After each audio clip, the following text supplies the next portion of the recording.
Okay. Is everybody here? Can everybody hear? Yeah. Yeah. Hi! Yes. We're in, Yay. finally! So sorry about the delay. This is the first time we've run this in a very, very long time, and we don't remember how to deal with technical difficulties. And I am hiding the Twitch stream because it's just going to distract me. The audio is indeed working. Very nice, in fact. How do we look? We look great. Let me talk. Hi, I'm Sarah Stewart. I'm the Dungeon Master for this little one-shot we're doing for the Scarred Lands on behalf of our brand new book. Just came out yesterday. Sangus's Guide to the Titanspwan and Creature Collection, which has over 30 monsters for the Scarred Lands, half of which are conversions from Creature Collection 1 and 2 to 5th edition, as well as a bunch of new critters made by these fine folks. I don't know which direction I should be pointing. Fine folks who, as well as a few others who couldn't make the thing, including our wonderful project lead, Alan. We are an international team from Europe and the US and across many time zones, which is why we're running a streaming game in the morning on a Monday for me and in the afternoon on a Monday for many of you. Because coordinating this many time zones was challenging. So we're going to be playing a fun little one-shot today that's going to show off some of the classes and monsters, creatures and stuff, and everything from this new book. So, Yeah. first of all, if we want to everybody, I want you to introduce yourself, your name, your pronouns, and then your character's name and pronouns. And once everybody's done that a little bit, we'll go in and describe our characters. So, All right, starting. Probably not going to go around in any logical form, so I'm going to take a look at the Twitch stream. Okay, we'll start with MD. Okay. Okay. All right. My name's MD. Technically, it's Mahmoud Data, but I don't care about that. Just call me MD. Actually, I'm African. I'm neither European or American. Come on, respect me. I'm so embarrassed. I'm kidding. Yeah. I mean, I'm kidding, but you're complaining. Yeah, he played a character called Red Hood. She, her, he. It's definitely not a reference to any game whatsoever. You're just imagining it. Anyway, yeah, that's about it. I was the artist of one of the artists in the book. It was fabulous. Yes, this man right here, he is something else. Yeah, I am not something else. I'm something. Creature France, Germany, UK, Morocco, Canada, and the US. Okay. Wow. Yeah. All right. That's about it. Who next? Adam. All right, my name is Adam. I work as a cook. I'm from Minnesota. I will be playing Snail, who is one of our lemur folk from the book. He's also using one of our homebrew subclasses, which is a arcane symbiote. So basically, the patron itself is like a parasite or something that is within the warlock. So it gives them some extra magical powers, but there's always like a little bit of a price there with any warlock. So yeah. All right, next, Julie. I'm Julie. I'm in North Carolina. She, her. I am playing Galana, who is a Hollow Legionnaire. That's a soul that's been bound to a suit of armor. Yeah. I'm a cleric of Hedrada. Hedrada. Lena, last but not least. Well, not last but not least, but Lena. All right, I'm Lena. Pronouns are she, they. I'm hailing from the Great White North up in Nova Scotia, Canada.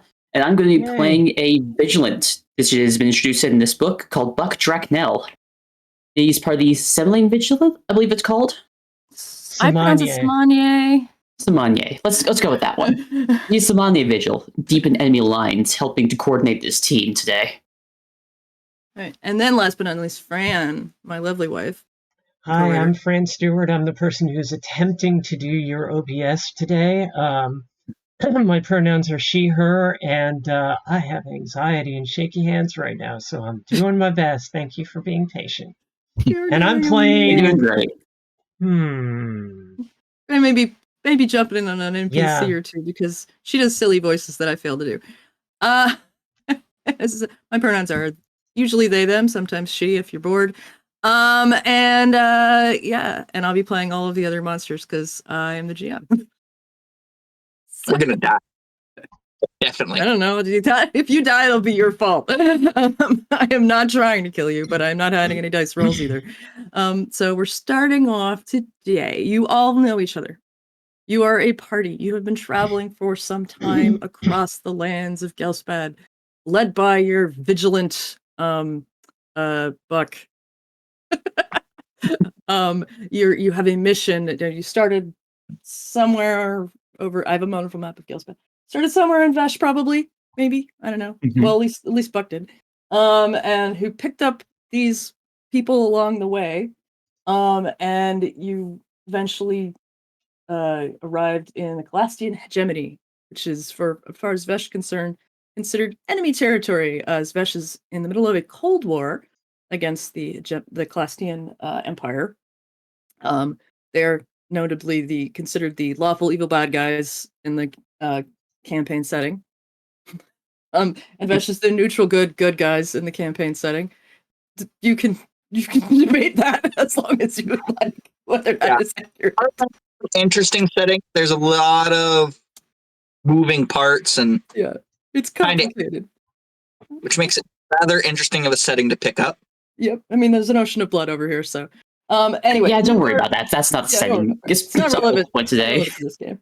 So you're crossing to the country of Zakitsky through the country of Ankila. This is not really that relevant to today, but you've found yourself en route, and you're going to Zakitsky for reasons that aren't really important today.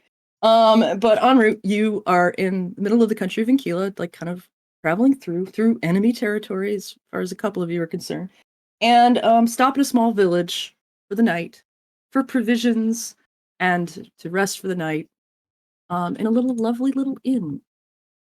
And I'm going to change the map to this lovely little inn. Hopefully that loaded.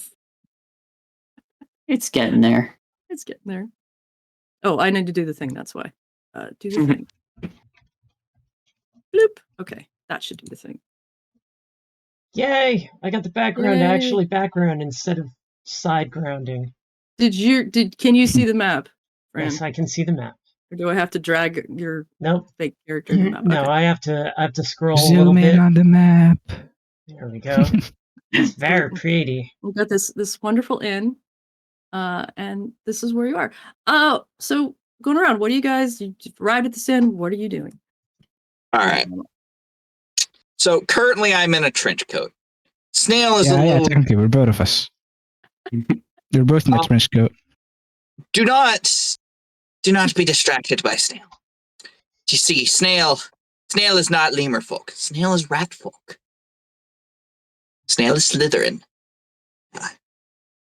Don't worry about any hands reaching out to grab little morsels at the side or going into the pocket of poor Galena over here.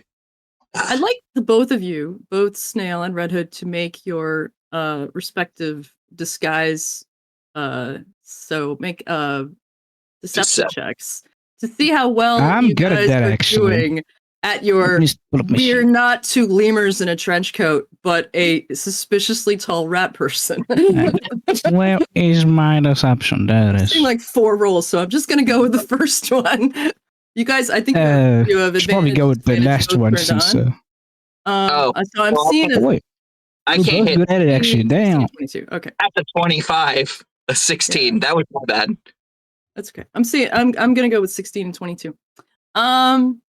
The innkeeper, or at least the person running the inn, and it's an inn / tavern. So the tavern room is where you've entered.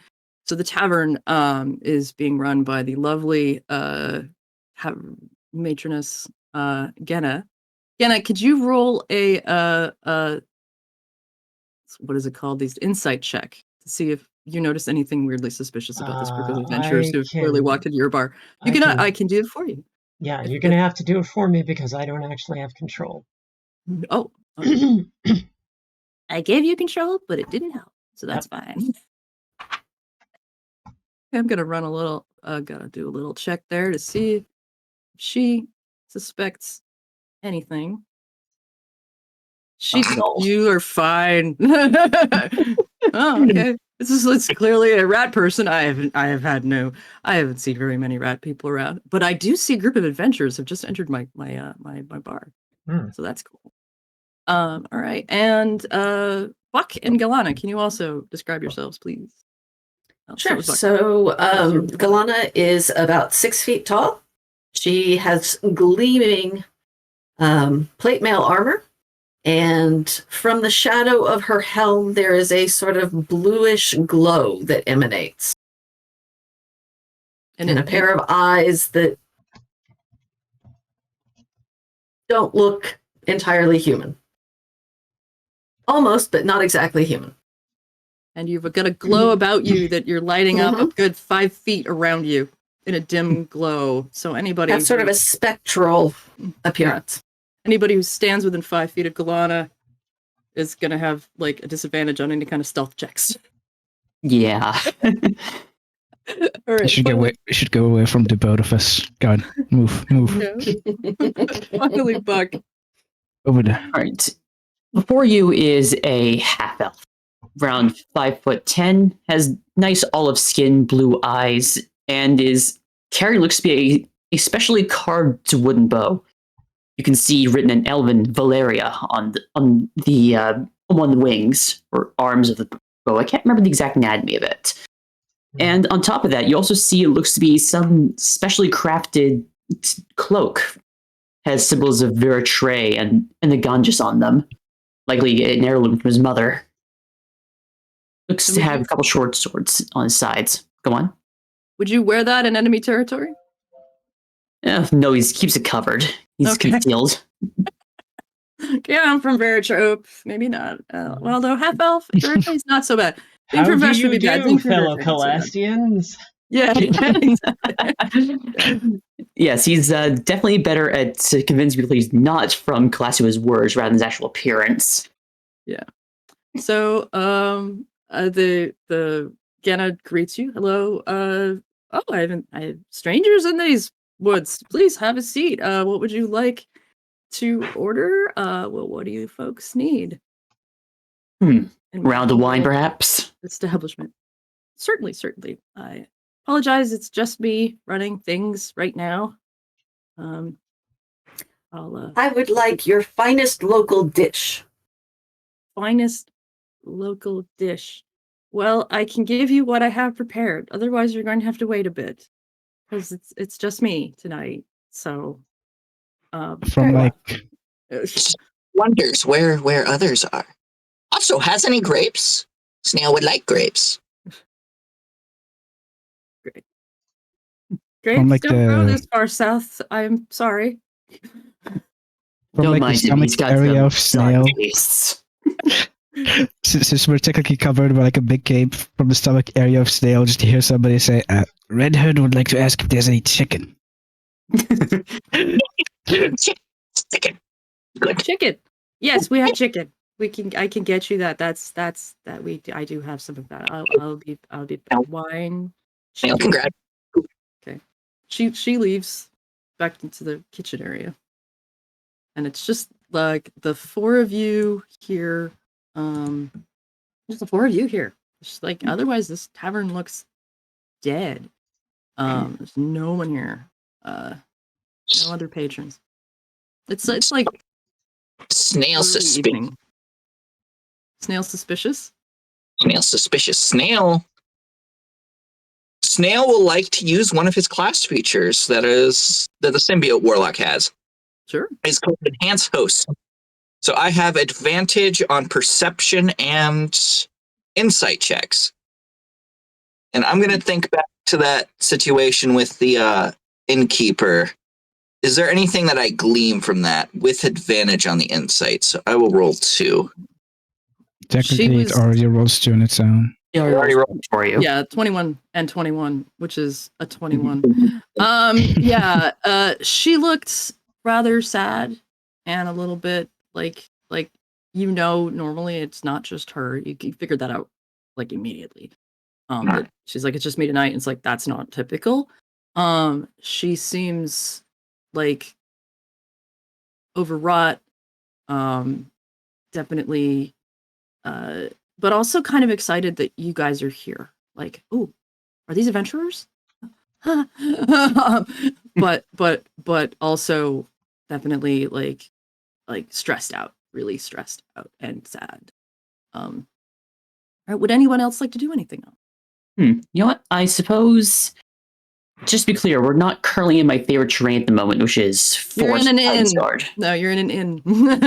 So in that case, I will do my perception check as normal. Yes. The +6. Unless your favorite terrain is urban. I believe I have that. I got 22 for the check, either way. You notice, if behind the bar, there is a poster board, like a bulletin board kind of thing, except whatever the medieval equivalent of bulletin board is. I'm too tired to know. Like a board of information. There's several like little parchments, posters stuck to it. And one is very much in prevalence in the center. Like most of them like job wanted, looking for blacksmith. And right in the middle of it, big things is missing reward. I'm going to stand up for a second and walk on over to it. Yeah. Wherever it may be on this map. Yeah, missing reward. It found. Found you receive our best Amalthian goat. Looking for, and as a description of what sounds like a human male. No picture though, just a description. Not there. I'm going to keep this on my person for the time being, just in case. Take it off the wall. Yes. Take the poster down. You don't need this. Well, I'm not going to put my purse. Not put on my person yet. Probably going to ask the innkeeper about it later. Okay.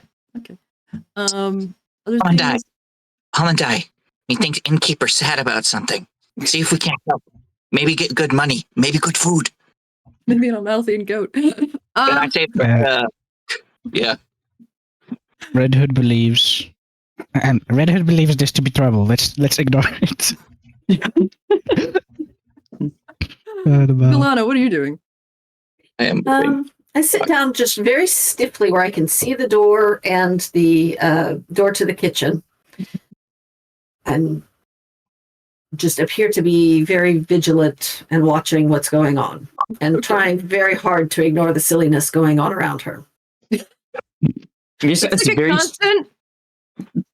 Seems like a very constant dynamic. Just have this super serious vigilance as your quote unquote boss, and these two this one very totally not two filters in a trench coat. It's two filters in a trench coat. Yes, I do. And it is completely silly and offensive. Totally not. So it does not exist. Totally as far as I'm concerned. No. You both know that they are two filters in a trench coat. Filters, but for the sake of our audience, this is a new. Yeah, we've had like. Yeah, we've had like arguments within the party before, like even this happened about whether or not they should keep this a secret from everybody. We like threatened the other two to never reveal it. So their filters are a species of lemur that were uplifted to some level of sentience. In the original level. 3rd edition of Scarletlands, they were a basically creature that you could encounter that tended to steal things. We've re-envisioned the filters for this new book.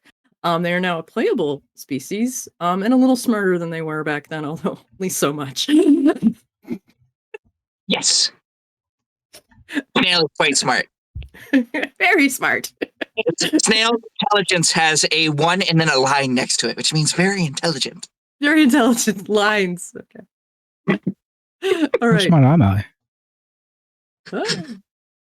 I do not believe myself to be very smart, but yeah, smart enough that we're now seeing your ceiling in your camera view. Okay. 8. Oh god. Kenna comes out. Hopefully you're like seated back at the table. I don't know. And she puts out wine. She's got some some chicken on a platter, some cheeses and bread, a couple of beers.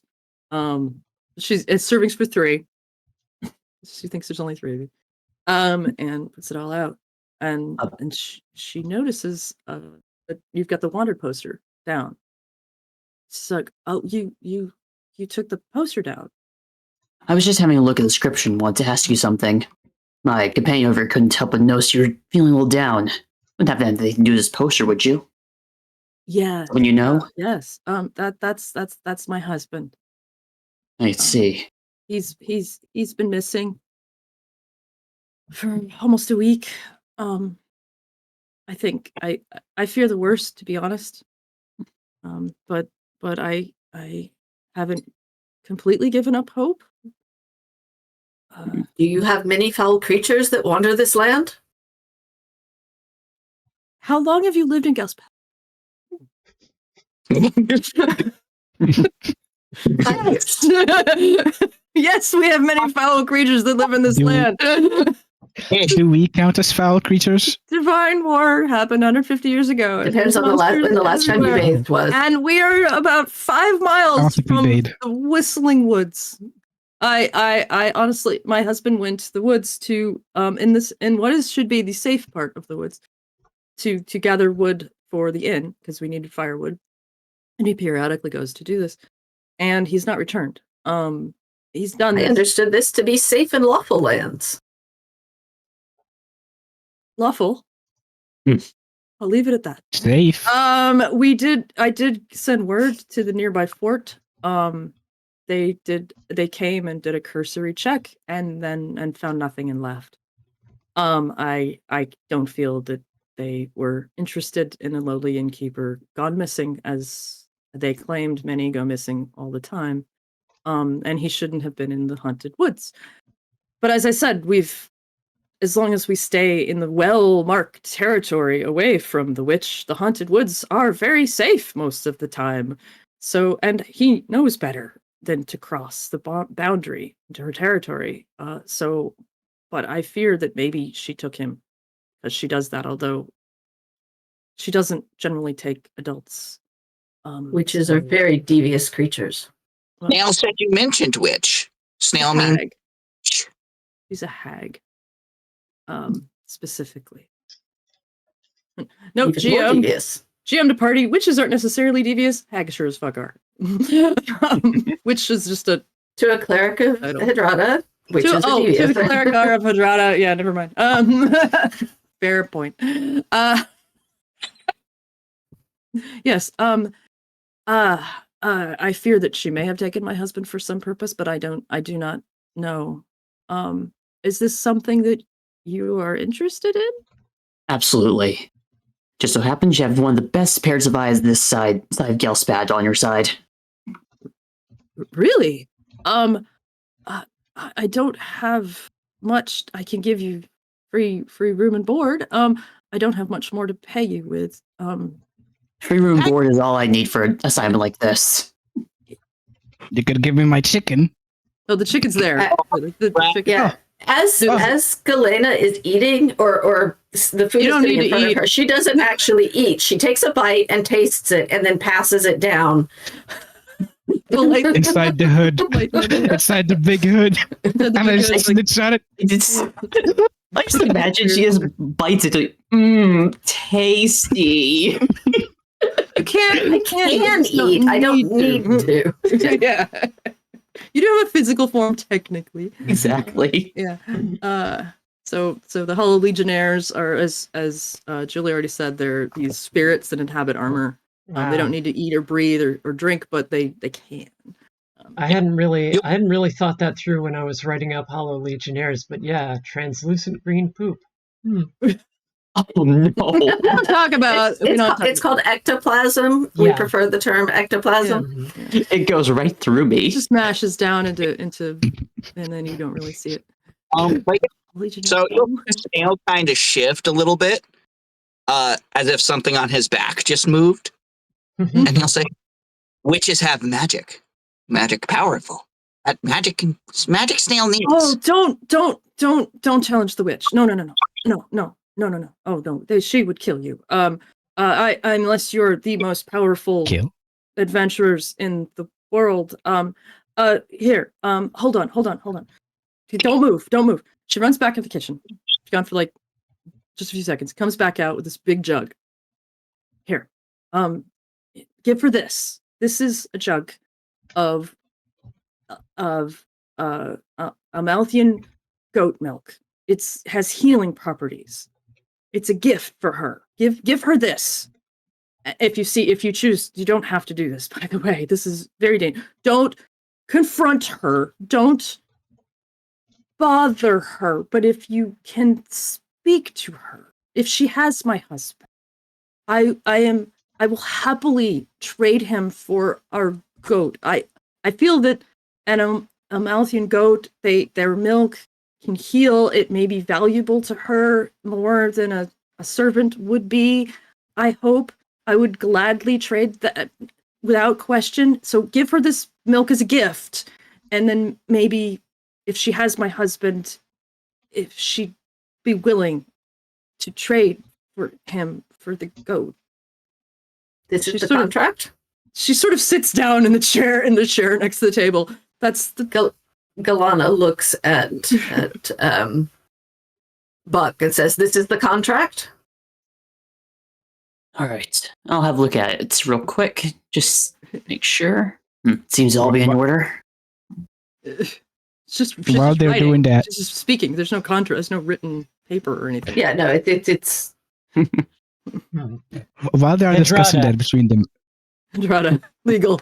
Red Hood like slowly approaches the little barrel with the milk with a cup in her hand. Slowly.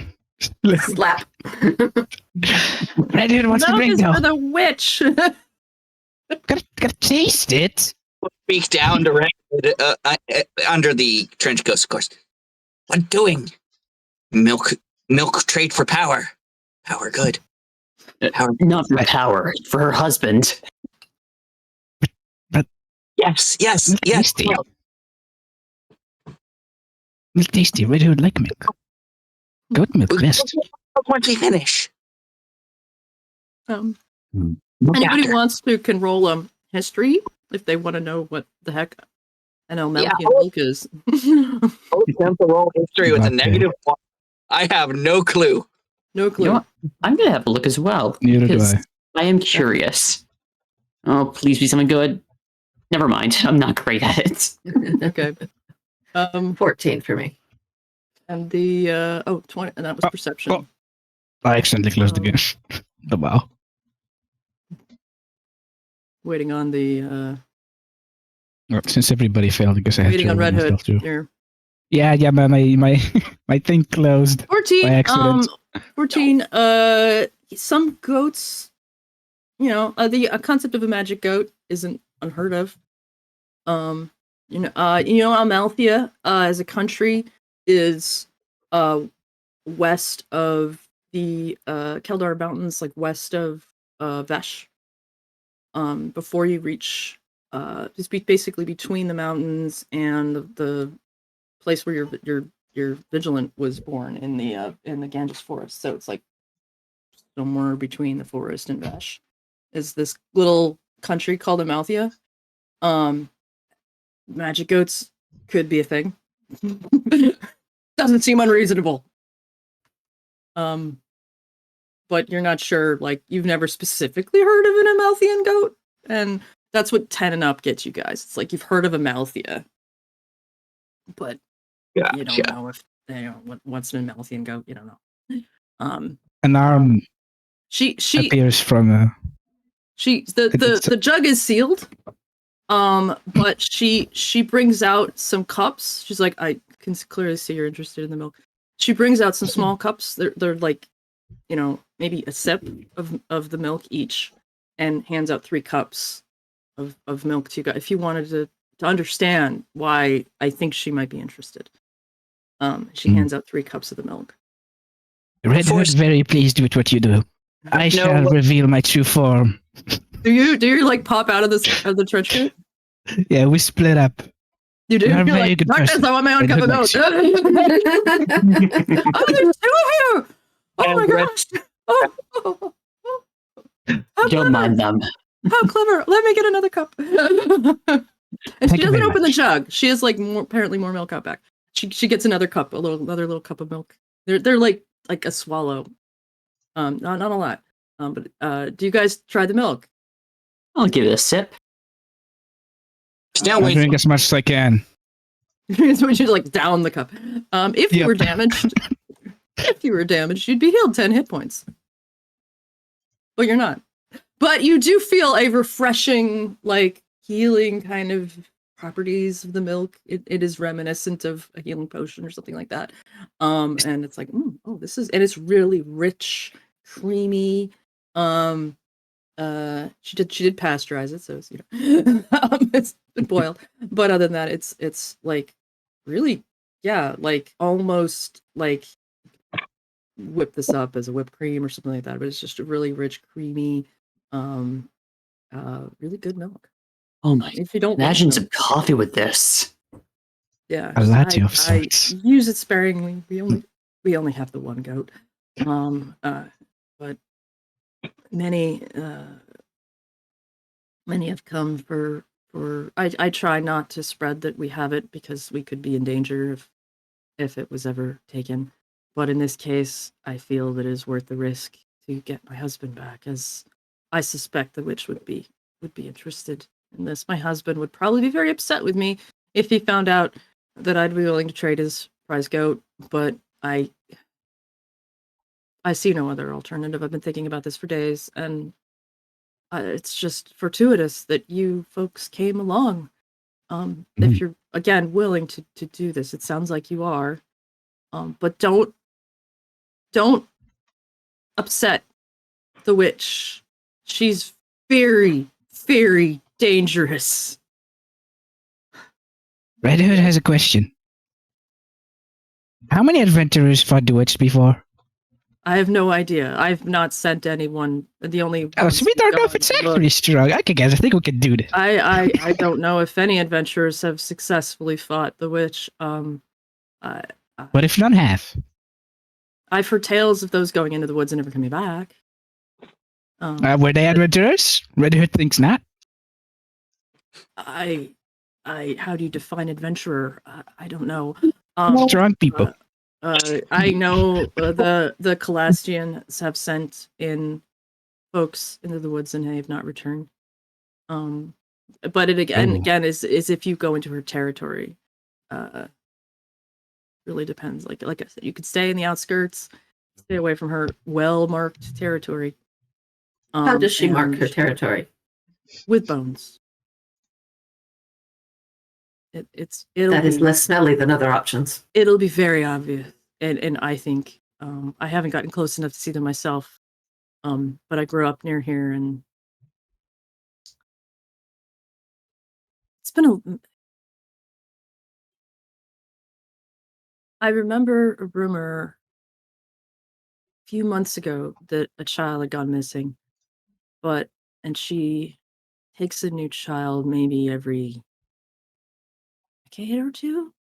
It's not common, but otherwise she keeps to herself. Not saying losing a child is worth any kind of sacrifice to live near here, but it certainly is not. But she generally Buck's eyes doesn't squint a talk little about bit. Susie hears about the children going missing.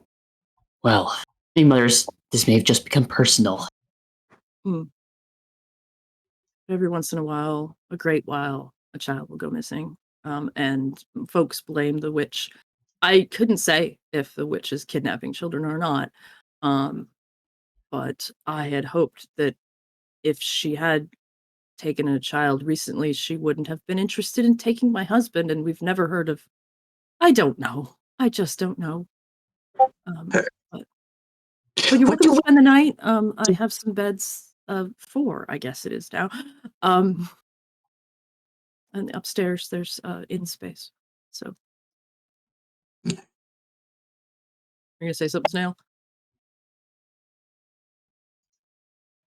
Snail is good. Snail is wondering what she uses children for, though. What powers that might prove. No, No clue. I don't know. Should I roll Arcana? Religion would be the role to figure out, like, what do we know about hags? Is it possible you can give him help on that one, considering, well, I am a ranger? Everybody can roll religion. I'll do just that then. I'm just gonna say Red Hood doesn't know, because Red Hood literally will not know. You can make a basic int check. Whoops. Sleight of hand will not help. Oh, I got a very funny. 20! Hot diggity damn. 20 from our Ranger. that's the ranger. Okay. I was like trying to remember like associating. Because you have your in the chat. Come on, thing, you have studied your this in Bride handles. Lake. You have your handles, not the dude, Ranger, actually you get advantage on this anyway, because Because I yeah. Like my favorite enemy. Hags are Titanspwan. Hags are notoriously known for kidnapping children and turning them into haglings. This is common knowledge for as far as the Ranger is concerned. So I'll relay this information over. Hags are followers of the Titaness Mormo. She was defeated in the Divine War. Titaness of snakes and serpents, but also motherhood in a way. Many peoples worship her. The most well known are probably the Sathi snake folk, although many of them have turned away from her because she's dead and gone, and she was kind of awful. So she was one of the many titans that was defeated during the Divine War 150 odd years ago. Her followers, most notorious among her followers, are the hags, which are typically women of a variety of species who undergo some kind of rite or ritual or something. No one really, the details of that are secret and would require a higher roll than a 20 to know that. But they go through some kind of ritual and become a hag. The most famous of which is probably the hag who lives in the Hornsaw Forest, which is like a forest of yuck. Very terrible forest. The little whistling wood here isn't so bad in comparison to, well, most of the forests in Gelsbad. Hornsaw especially. Yeah, Hornsaw especially. Yeah, the only other, there's like one peaceful forest in the whole continent. Yeah, so hags, and they're known for kidnapping or obtaining, maybe purchasing, obtaining children of various species and turning them into their servants called haglings. It's not pleasant. So content warning, child endangerment. Yeah, as a father, Buck is getting very interested in this now. Yeah. So there's that. But hags are also extremely powerful spellcasters as a rule. So in terms of stepping out of the picture for a bit, as terms of players, the hags you'd find in the monster manual, like night hags, Scarredlands hags, way more powerful than any of the basic hags you'd find in the monster manual. So just for that reference, like the most powerful monster manual hag is like the servant of the least powerful Scarredlands hag. Of the apprentice. We are so fucked. Yeah. That's one way of putting it. And again, for the sake of anybody viewing this, they're level 7. Yes, we're in danger. Oh, we're level 7. Oh yeah. So that's what you know, Buck, about hag. Now, minus the whole, behind the curtain D&D rules business. But yeah, that's what you know. Yeah, I somehow immediately gained fourth wall breaking omniscience. No. Mr. Backbus, Red Hood thinks we should kill the hag anyway. That is only as a last resort. But it's evil. We can't have evil things, right? I'm sure I'm catching up on the chat. Now, how far hag sees. She might know already. She might not. How far hag sees? How far hag? What you would know, hags have dark vision. Metaphorically. Metaphorical, yeah. Is she watching us right now? She could be if she's very powerful.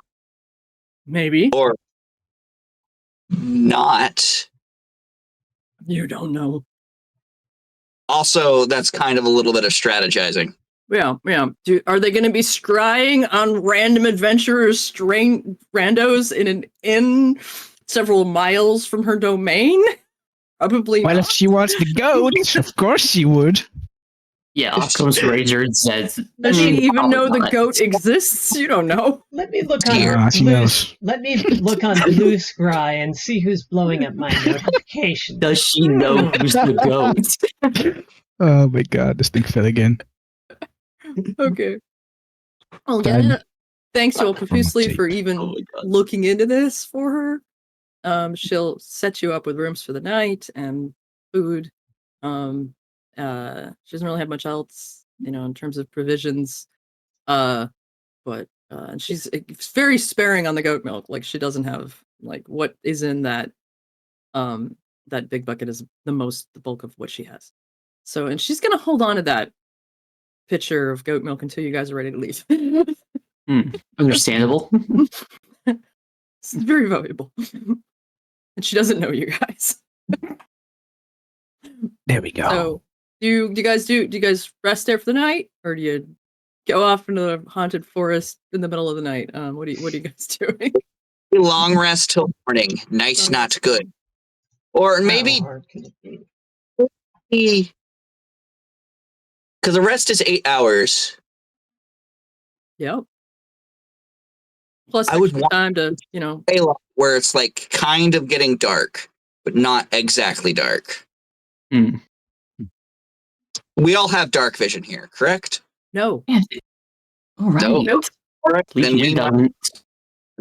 you do not. And we might. Oh, I kind of wrecked everybody's night vision. Yeah, we have our portable nightlight. You're not that bad. I know, Yeah. But she doesn't have dark vision. but I have no dark vision. And she glows Mhm. like a nightlight, so that's not that bad. But As long as you only move about 5-10 feet around, you're fine. Yeah, exactly. I'm just a will-o-wisp. God, it's You're- good. you're, I'm an uh, old ranger. Never thought I'd say that. your Hollow Legionnaire friend is definitely makes Signature. stealth difficult, as she's also are you wearing plate mail? God, she is. So yeah, she has a disadvantage to stealth, and you're at a Guys. disadvantage if you're too close to her, assuming that That's you can be. Yeah, 'cause she's gonna- Has that that's trace to why we rescue. should have taken a bag of holding. Put her in the bag. Always the solution to every problem. Always. Snail is fine without bag of holding. Snail does Now not. I'm debating the rules of putting a Hollow Legionnaire in a bag of holding since they don't need to breathe. Well, it's very technically even then you could just leave the bag of holding open and they could breathe. Listen, in other games, I've had an emulator popping out of a bag of holding to stab God. people. That's not too far off. Yeah, We have used bags of holding for way too many things. shenanigans. Bag of holding. Okay. Anyway, All right, we're already 1 hour in, and this is a 2-hour plot, so let's get rolling. Mhm. Snail ready to go. Blame technical problems. Oh, look at Ranger. Okay. So you complete your long rest, and are you heading out in the morning? I wonder if it'd be smart to go out in the cover of night. Go out in the cover of night. All right, you have to So, go like, wake up before Ilana and dawn? get the milk. Mm-hmm. That is true. I mean, couldn't you just leave it to us? No, we're gonna she's run like, away I'll with give it. to you when you're ready to leave. She Yeah, kind of. it has to be fresh. Oh my god. Fresh. Yeah. Okay, all right. All right. I think. What time are we going? I'd say sometime in the evening, personally. But it was That already way you- evening when you arrived, Mhm. so 8 hours Yeah, but, like- when you arrive. So we'd wait a day. It'll be like Mhm. 4 a.m., 4 or 5 a.m. If you did get an 8 hours rest and then spend a little bit of time. No, you don't have a wizard in the party, so but I think you do Yeah. have to like prepare spells and Mhm. It brush your doesn't take teeth too or long. whatever the medieval equivalent is of brushing your teeth. Still be teeth brushing. I mean, you can probably still go at 4 a.m. ish and Yeah. just still be nut out. Yeah, between 4 and 5 a.m. You can. Yeah, once we get there, it'll be morning. Perfect. How far away is these woods? 3 miles northeast of this little town. How So much is it gonna take to get there? more or less than an hour. Ah, yeah. Yeah. An hour. Yeah, I was thinking we go under cover of night just to make our traversal a little simpler, because we don't want to run to any patrols of Calastians trying to eye us down or Yes, we anything. go at like All right. 4 a.m. and once we're there, it'll be morning. So Kinda. 4 a.m. She's Done. actually up. She's awake because she's nervous and she didn't really get a lot of sleep. So 4 a.m. You're like knocking on her door. She's like, "Oh, you ready? You're leaving now? Oh, okay. Just now, yes. Here's the good luck. And It's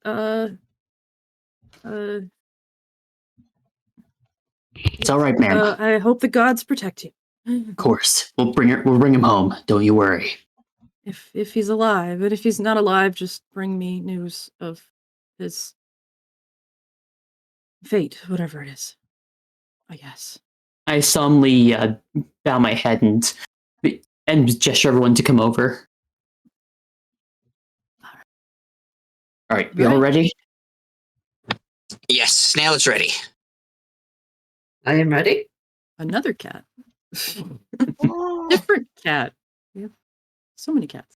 Okay. So jealous. All right. So you head off, crossing like farmland until you reach the Whistling Wood. Get a little description of this place. It's very unusual.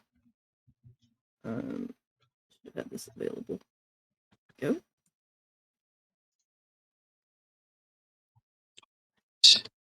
Whistle. Whistle. Whistle. Whisper. No, whistle. How do you spell whistle? WHISTL.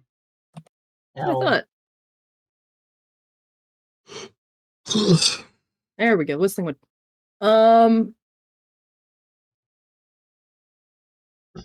So as you near the area, it's very still because it's early morning. It's like, 5:30 in the morning. Sun's just thinking about coming up. It's quiet. Every once in a while you hear crickets and occasional morning bird sound, but otherwise it's pretty quiet. I'm near the edge of the forest. It's peaceful and very pretty.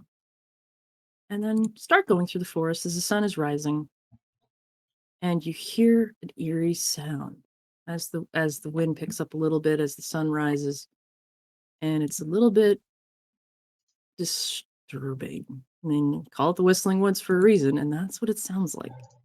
Howling wind through the trees. I would like to have procced when we first got into the woods my ability enhance host to look for bones, and then the minute Snail sees bones, I want to cast Armor of Agathis on Snail. Okay, so you're like, trigger, see bone. No of inside of body parts bone. Is that good? Yeah. Should I roll percent? You can roll. You've just entered the woods, and she said the witch's territory is well in it. So you'd have to go quite a bit before you reach her turf. Gotcha. And we don't know that the witch has the man. You don't even know if the witch has the man. Yeah. It was just the closest thing that the poor innkeeper could think of. So do you all see the map? I see it. Yeah. Great. Okay. There are many creatures in the woods that could overcome a man. Yeah, it looks like Fran sees the map. Awesome. Okay. Yep. Great. Okay. The stream's a little ways behind, but that's fine. Okay. You enter the forest, and it's creepier as you go. And despite the fact that the sun is rising and you'd think the forest would get lighter, and it does for a bit, it starts to actually get dimmer as you're traveling into it. And you see the occasional cobweb, not the giant spider kind, but definitely the meh kind, and the occasional weird looking mushroom, and off in the distance, maybe is that a will-o-wisp or something? And it's all kind of spiders of unusual it's a little size. bit creepy. Not creepy, but kind of creepy. What you guys doing? Just traveling or anything else? At the moment. Can you find signs of a man entering the woods 3 days ago? I'm going to search for tracks since we're in my favorites right now. Gives me expertise. Sure. Okay, let me just add my +3 to that real quick. I assume it's going to be survival for this. Okay, let's see. I get this. Where's my survival? Okay, add double my proficiency. Okay, that is a 19. 19. Yeah, you do see some tracks, but several sets of tracks at various times. Some boots could be him, might not be. Some animal tracks, boots of a couple different sizes. So actually, looks like this path is not well worn. It's not like a major highway or anything, but it's certainly used by multiple beings, both animal and humanoid. Both animal and humanoid. So, so some of them could be his. You didn't get a sense of what his feet look like. I'd imagine. Yeah. So there's human-looking boot tracks. There's a different kind of human-looking boot tracks. There's a smaller boot tracks, which may be halfling. There's definitely a wolf track. There's something that's maybe a bunny. I don't know. There's like a bird over there. You know, you're finding lots of different tracks. So it's a wide, well-worn path. But again, not highway level, but you're a flippin' ranger. All right, I'm going to look around for an animal or two in that case. Okay, because I'm going to ask him a couple questions. Move the party. Ooh, it worked. Okay. Make a perception check. Thank you. Okay, and I've got expertise on that again. Didn't get a lot of sleep last night, so I apologize if I start, using 3-5 terminology. Hey, that's totally okay. Let me just pull up my perception real quick. Well, that's 27. Dang! Holy poop. Okay. Yeah. We're like looking around, like, oh, there's got to be some creatures around here. You think you spot a bird for a sec, and then you spot something else. I'll get back to you. What are the rest of you doing while your ranger is scanning? Snail is climbing up a tree. Climbing up a tree. Okay. So these lemur folk have a unique ability, which is basically spider climb. Yep. So yeah, I can climb up to my speed and everything, and I'm gonna get to near the top of this tree. Okay. You can't quite get all the way to the top without risking falling because you're light, but you're not that light. Because the branches do thin out, but you get pretty high up. Snail? That is Snail. Red Hood, what are you doing? Then I'm gonna roll away from Galana. And I assume you've She's way too. Yes. Yeah. For this. I'm getting away from Galana because it's way too bright for him. Too bright. Can't sneak where's the trench coat? I got rid of it. At least, rolled it up, now it only fits me. Okay. It's technically the trench coat is supposed to be the cloak of protection, so like I just took it now and it's on me and like slightly rolled up here and there so that it fits my size. All right. You're like, I've got the trench coat, rolling it up. Yep. These filters are, 3 feet tall. Okay. And basically, Galana, what are you doing? We've been traveling together long enough that I know to stay out of the ranger's way while he is. So I stand to one side and look around for threats. What I'm envisioning, just standing there, arms crossed, looking around like, I will be here. Cleric smash. Yeah. Okay. So, Buck, you see off in the distance eyes of some creature. You think it's an owl in the morning. And I need you to make a wisdom saving throw. Uh-oh. Not really amazing at those. No. Oh, 10. That's not good. And you are absolutely terrified. What just happened? See an owl, and you are paralyzed with fear. Like, you can't move. You're just looking at these eyes, and they are the scariest eyes you've seen in your life, and you're just literally paralyzed with fear. Like, can't move. Like, and Galana, you see Buck just stop cold, staring into the trees, not moving. I look off in the direction that he is looking. All right, make a perception check. Okay. All right. That's me. It's an 8. But my character sheet is reloading. Apologize. That's fine. An 8. So you're like, I don't know what he's looking at. He's looking at. Yeah, and Red Hood and Snail, I like you also both to make perception checks at this point. No, I'm sorry. I had not rolled. I was I'm reading. not good at that, but I'll try. An 18. Okay. All right. Yolanda, I also would like you to make a wisdom saving throw. That was Okay. bad. No. I probably have advantage on that. Hold on a moment. That I was. want to You escape see him. your feet. Maybe. Mm. You've lost track of your feet under the trench coat. You're busy dealing with the trench coat and don't really notice anything happening around you there. And Red Hood, nothing. It's like, mm-mm. So Trench coat certainly is dark. you and but Galana, you catch eyes. Maybe it's a squirrel, but you're not sure what. No, it can't be. It's going to be like a death squirrel from hell, and you are paralyzed with fear. It's like Okay. what scary thing, death, bad, yeah, and you can't move. It's just absolutely terrifying. Whatever this is.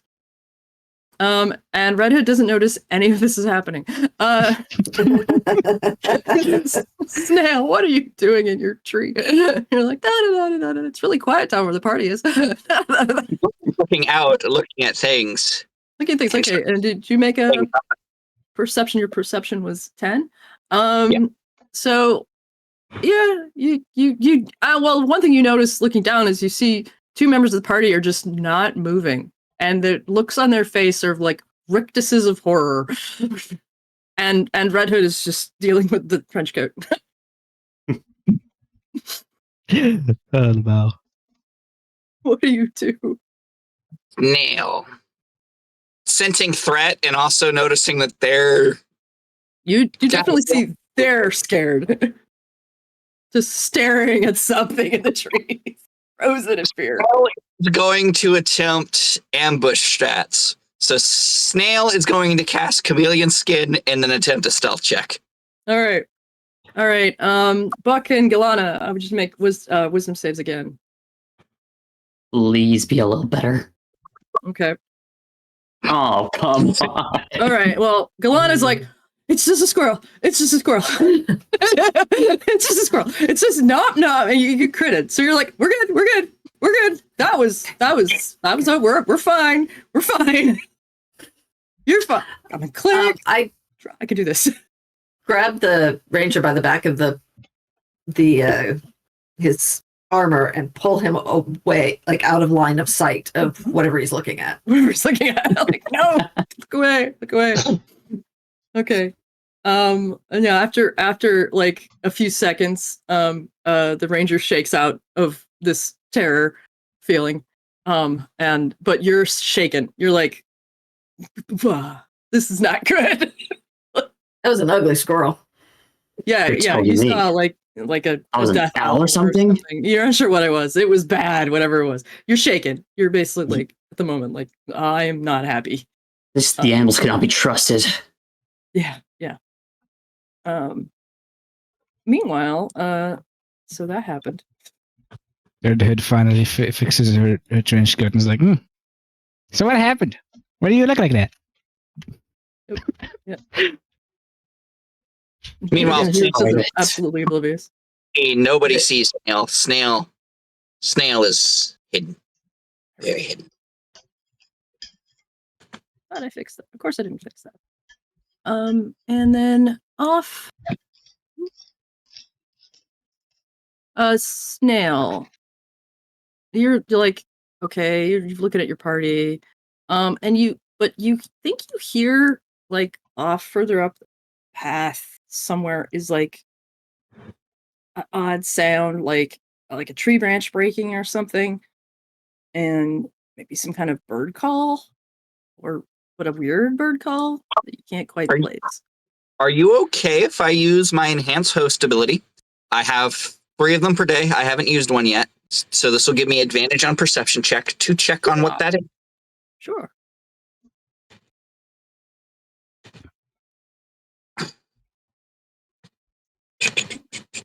Hello. Advantage, I hear you. Got you. Perception. There we go. Perfect. All right. See what we got. Snail has 21 on perception. All right. Also, You're like, passive perception while Enhanced Host is active is currently 20. because you're in the tree, you got a good vantage point. We got a good You view. can I see- also have advantage. Yeah. You are like, okay, there's like lightning over by like, and it's a good 100 feet up the path. There's like a small lightning storm happening in some of the trees, like, and you see another branch fall down, and just zapping lightning, something happening over there in the trees. If you stay on the path, you'll have to pass. Is there a way around lightning storm? It's very That's small. true. It looks like it's contained to like a tree. You could basically stay on the path and be a good 20 feet away from it if you kind of stayed on the edge of the path or right in the bush, like on the opposite side of the path from where this tree is. You could kind of skirt your way around it. But again, it's a good 100 feet way down the path from where the party is right now. Half of whom are shaking in their boots, or at least one is shaking in their boots. Literally shaking. So it's like up. It's like way the heck up here. I can't. Am I double clicking? Is it like where that little blue stuff is? Yeah. No. Probably. I don't know. There's lots of. I mean, stuff. as a ranger, I could use my actual explorer ability and have us go around it without using any movement. Difficult If you terrain, do- I'm not affected by it. Yeah. If you want to go through the forest, through the just underbrush, you could. Yeah, I'll just navigate us through the forest, honestly. Yeah. If it's really that much of an issue. Okay. You could completely avoid an encounter. That's fine. You don't need XP on the hoof. Sorry. Close the curtain again. Okay. All right. Snail would let Buck know. Snail sees something danger. Simply digger. Okay. Do you climb down the tree, or do you kind of tree to tree and parallel the party? I tree to tree. Yeah. Tree to tree. Okay. And Yeah. I take like a little acorn from the tree and just yeet it over at Buck to kind of bonk it off their head to get their tree to attention. tree for a bit, Do you but then the mind? gap gets really wide. I don't know what your jump distance is. Oh, You're gonna be my dealing foot with was propped up on a drink. yeah, you're gonna be dealing with like a 25-foot jump if you keep going tree to tree. Ah. Yeah. Okay, I'm gonna Yeah. kind of move the party along. Yeah. So For my Snail is down the tree eventually, but Snail will be kind of climbing up trees occasionally just to keep up. All right. I'm going to pull my cloak up and move silently through the brush. Make sure we don't catch anything's attention. Yeah. Are No, you I moving in there. by yourself, or are you moving with the party? I mean, I could probably have party move with me. Because you're not moving silently with me unless you've got something that extends it to the party. I think pass it's a good that. time. It's a good time to use passed out trace. I mean, I can just stomp down the path and attract anything that's up there if you want. I can't move you on the path, so you're gonna have to move yourselves in the path. I don't know why I can't move you in the path when I could before, but roll 20 is being. Roll and do that, Galana. I'm gonna re-roll the page. I'm gonna reload the page. I know. Well, I'll keep the sidelines. If anything tries to strike you, I'll have your back. Okay. Snail. All right. Go. Got to about there. Yeah. And I want everyone to make perception checks for different reasons. Mm-hmm. I'll do No. just that right now. Advantage on this one. All right, that's a 10. That is a 14. Okay. Alana, you're just like 13 for me. I'm on the path. Did you say bait? Yeah. You're completely bait because you can't see freaking anything. And Snail and Red Hood, I need you to both make wisdom saving throws as Uh-oh. you're looking around and like Is that a fox? Oh shit! We're gonna get scared by foxes. That's what scares us here. I am so fucked. You are absolutely terrified in fear. That is the scariest fox you've seen in your life, and you can't move. They're red. And, So I'm going to use one of my class features that I get from my warlock, which I Snail, believe you're fine. Why you don't understand why red is terrified of a fox? It's just a fox. Oh, but you said for me to do a wisdom saving throw. Yeah. Yeah, you made the save. Oh, I made the save. Never mind. You're like, oh, it's a fox. What is, dude? What's wrong with you? Meanwhile, Red is like, save as well? I can't move.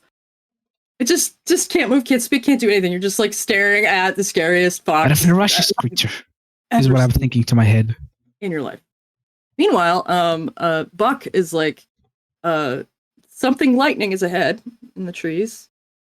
It's apparently in a tree. There's some kind of something. You're not sure what.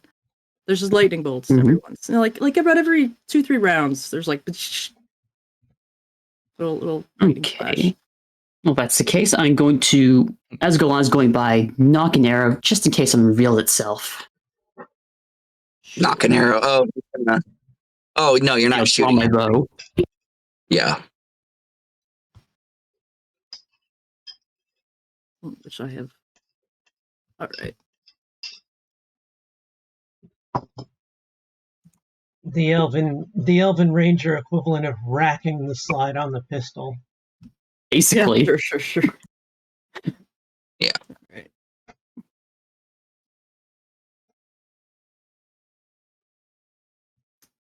Okay. It's not really seeing what's going on up there. Like just everyone's doing lightning. Perception, I don't think is gonna help you at this point. All right, what are you guys doing? Continuing toward along the path toward the lightning bolt, or are you gonna follow your ranger more around? Now, Golan says she's gonna distract it. Yeah. Or whatever it is. Golan's gonna distract it. Okay. All right. Yeah. Anything that's not Distract what? There's nothing to distract. Yeah, you haven't really seen it here. But Lightning bolt, Alana. About here. Oh, shoot! What am I doing? Oops. I hope that Trying to won't. measure. You move a little further up in that case. Yeah. That pink circle. Oh, it's over there. How do I zoom out here? Is there a minus button? Where is my minus button? I'm getting the right corner, upper right corner.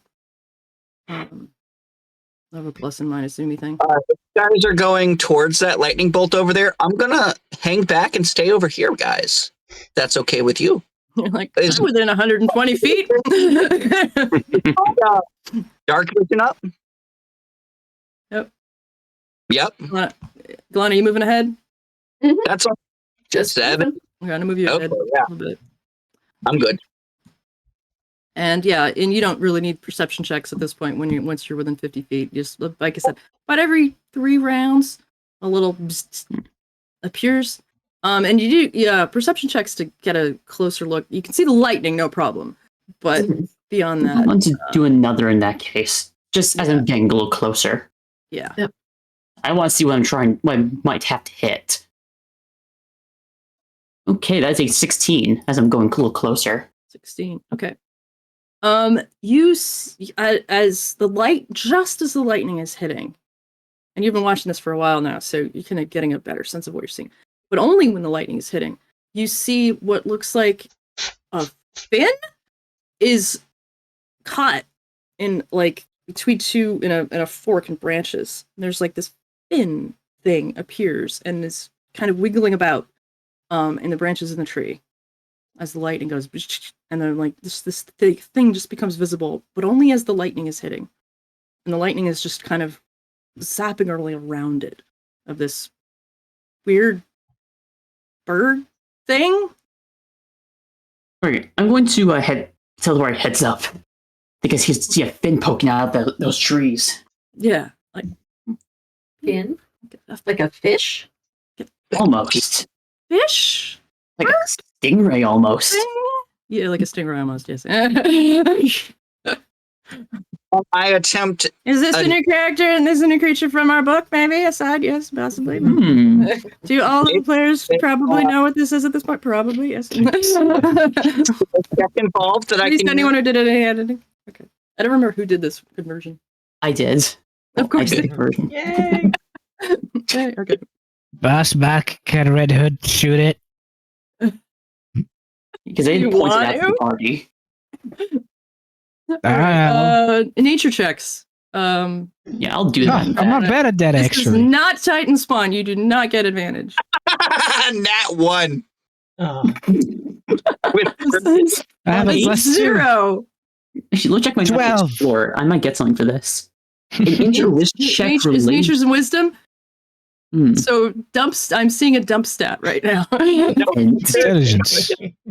It's intelligence. that's just a 10. Hey, I got like the highest here. Fuck yeah. The highest is in fact I know so much about animals. 12. Okay, all right, we got it. I see. Yes. Okay, missing Galana. Alana. You can Oh, feel free to roll sorry. in nature if you want to give it a shot. You might get You nat can't 20 roll those. worse. That's always possible. Plus, See? wisdom is also your dump stat. The freaking rogue gets it. 'Cause I don't It's think. intelligence, though. That's These guys are- brilliant. Yeah, I assume these guys aren't related to my terrain, so I don't get expertise. What the rogue? So the folks who've rolled 10 or higher, which is most of you, you're thinking elemental, some kind of air elemental, because lightning, air, flying. Beyond that, you really have no idea what this is. But That's what. some kind of air elemental seems to be trapped in a tree. That's about as much as you guys can figure out. And the warlock has no idea. like Boss you back, actually have should I shoot the wrong tree? idea at this point, and you're thinking it's definitely the hag. She's going to kill you because she's terrified everyone else, and so you're fucked. The rest of you are thinking it's some kind of an air element. Snail is worried.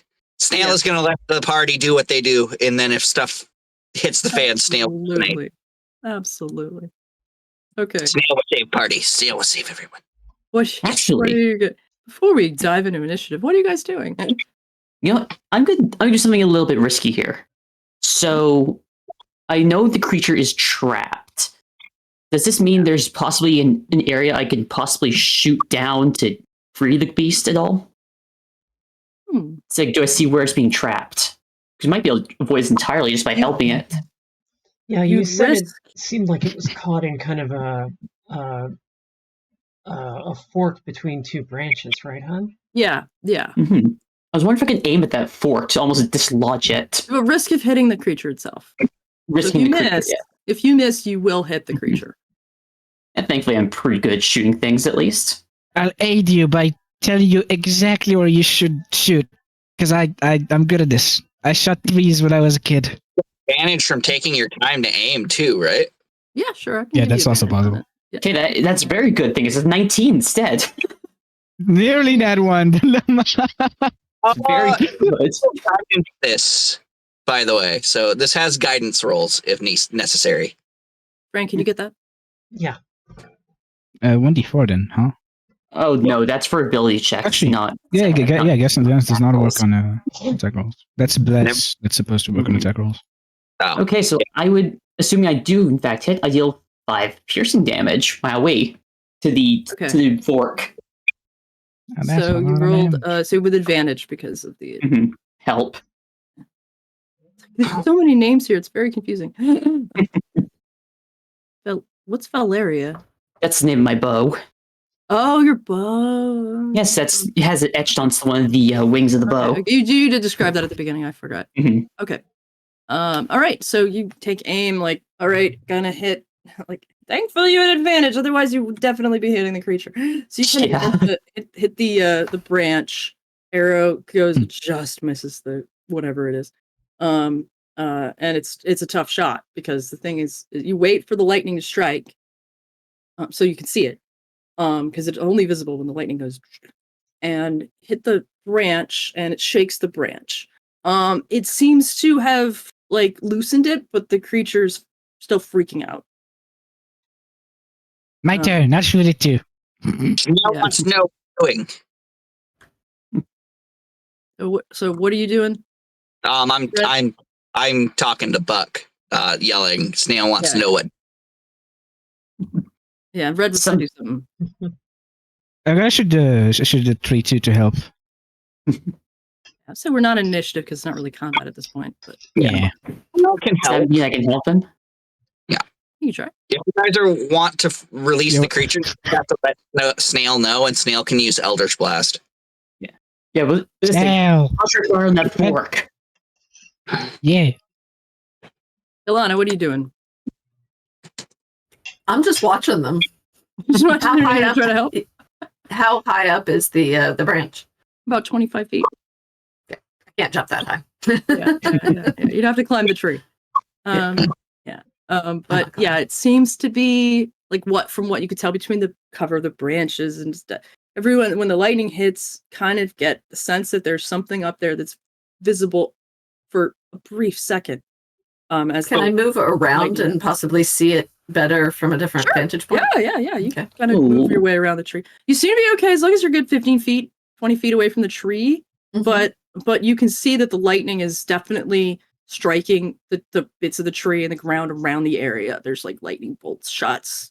See little brown, blackened pieces of dirt. They're going all over the place. Yes, I'm breaking the rules. I don't care. Mm-hmm. This is for drama. Cool, I shot the tree. That's a good shot from Red Hood. Like crossbow. Okay, so you're aiming at what exactly? Exactly the same. Well, it's the same spot that. Yeah, exactly. To try and get them out. Okay. So you hit that branch. That wing seems to be loose, but it still seems to be stuck in the tree. Again, hard to tell, but you can see that's loose. Galana, as you're circling the tree, and again, very, very carefully, make a perception check. Let's get a sense of what you see. Okay. You're a cleric. I'm also keeping an eye on things around us. I do not want to get so... Yeah. More terrifying foxes. Yes. Yeah. So it looks like maybe there's more impinging it than just that one branch.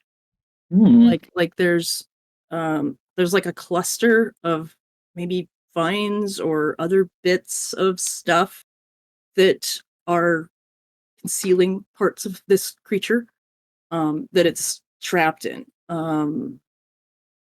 Do I recognize the type of tree? Okay. Make an Arcana check. Yeah. No idea. No idea. I'm making you guys make way too many checks. Recognize the type of tree. Kind of trees grow in the whistling woods. It's not one of the whistling trees, I'll say that much. There are these weird trees with little holes in them, and you can hear, you guys this whole time can still hear this sound coming from but it's more of it's not a short, it's like a long, low whistle sound and every time the wind blows, just coming from these trees that are about every fifth tree has these little like weird holes in it. The wind whistles through them and it's really creepy. Like really creepy. Yeah, how did you do that? Yeah. So oh boy. It's just flying by. So yeah, not really it looks like it's just trapped in some kind of trap. Snail will lean at this point. Is it an active, like, constructed trap? Constructed or maybe entangled? Some kind of magic trap, maybe? This is kind of you guys just talking in amongst yourselves now, what you've seen, what you're getting a sense of. It looks like some kind of elemental was trapped in the tree through some kind of trap. Fran is doing a good demonstration of the flapping bird. Oh my god. All right. Is there a part of the vine that can be pulled on? Sure. I will walk up and yank on it. All right. I realize I'm in danger of getting hit by lightning to do that. Yeah, make a dexterity save to avoid getting hit by lightning as you are that's trying to get it out of there. Or have one of your party members do it instead. I could. I'm pretty good with dex. Yeah, she starts to go in, and the first one like hits near her feet. And she's like, you do that." Yeah, allow me. I say as I crack my knuckles and go at it. Elementals, very dangerous. You go first. You go first. 118 for my dex save. Yeah. Nice. Come on, buddy. I gotcha. All right. You avoid the lightning blast, pull down some of the vines. Flap, flap, flap, flap, flap. And the creature kind of makes its way, and then you see this flappy, as one last little bolt of lightning, and you get a good vision of, it looks like a manta ray flaps its way above the tree line and just leaves. It's like woof, and it just Thank you, slips goodbye. off. I hate it here. Yes. And friend, you see all this happening. Okay. So, and you're like, All right. there's that's happening. Snail will cock his head looking at Buck. I thought that was Hag. Don't we have to give milk? That wasn't the hag. She's further into the woods, I bet. Snail was trying to figure out what doing. Snail not know. Snail very worried. Some kind of elemental, to my knowledge. No, Nice- don't worry. Red Hood nice thinks a job. hag would be way uglier. You hear, Galana, you'd probably notice this first because you're less distracted than the others. A voice. Nice job. I go whirl around with my mates. So about You're 20 really feet away from wonder. you is a small human child. Describe yourself, child. Yeah, I kind of a short-looking kid. Hair is like a weird silvery sheen. You swear you keep seeing like actual blue flashes from her eyes. Ooh. She's preteen, but she's definitely got kind of a teen to her. Like the world is perpetually disappointing her. But Teenage angst. yeah. And she's wearing kind of raggedy clothes that look like they've been patched a lot using natural materials, basically. Can I help you, little lady? I look around the forest. Yeah, no, I kind of doubt it. Hmm. Can I help you guys with anything? Nice Well, job. We need to go kill hag. not. Do you know the way? That is not the contract. That is not the contract. No, we're here to bargain with the hag, not necessarily kill her. Okay.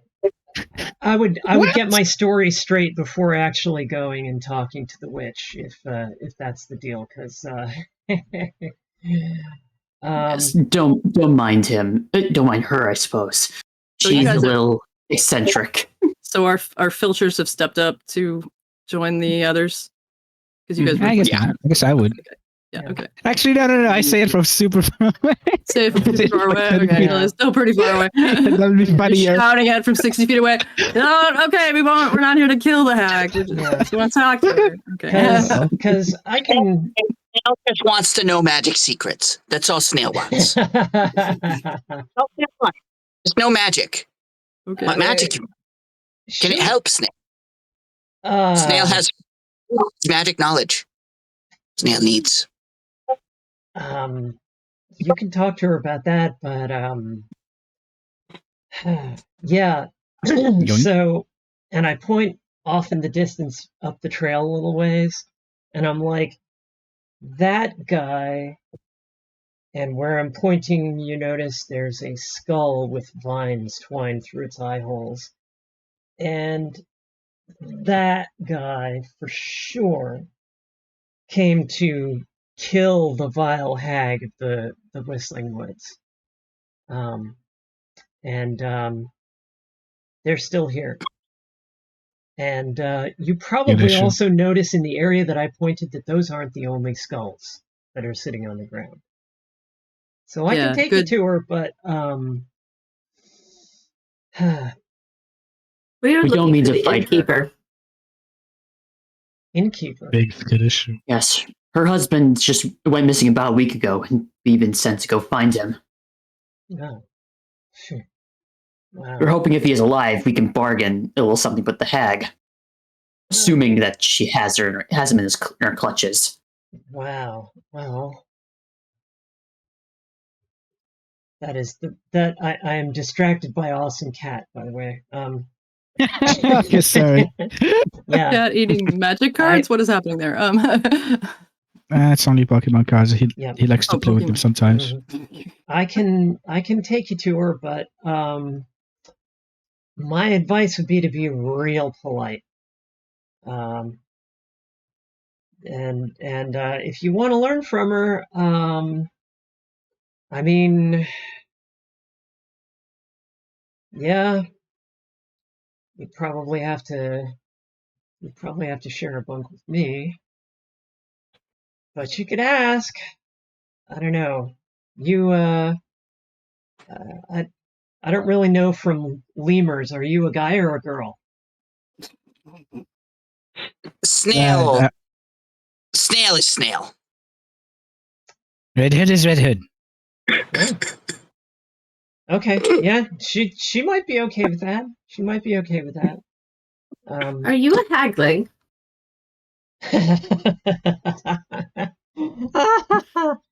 Oh man. No, I'm not. Thought haglings would be smaller. Yeah. There's been discussion about that.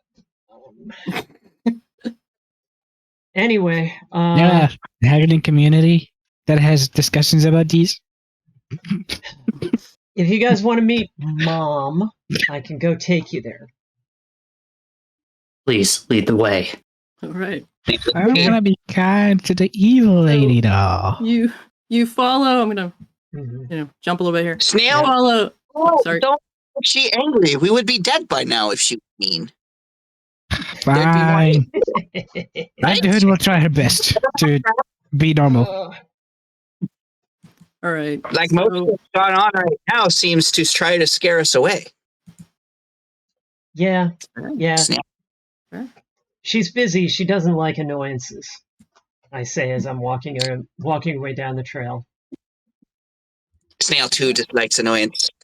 Snail's patron very impatient. All right. So you make your way through the forest, following the little girl or young tween.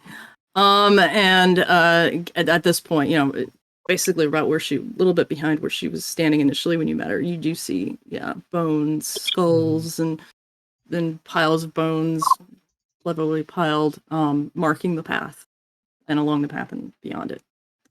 It's that which you get to those bones, you've obviously crossed some kind of territorial line, as these bones seem to be. You're looking into the woods, and you can see more of them going left and right beyond the path, and it's sort of what you could tell like a border. Are they mostly humanoid? All of them are humanoid. Very reassuring. From what you can see. So, but yeah. Not sure what species, you'd have to investigate them more closely. But you don't see that's a wolf skull. No, they all seem to be. Snail remembers Calastia. Yeah. Sent soldiers here, correct? We not friends. Did.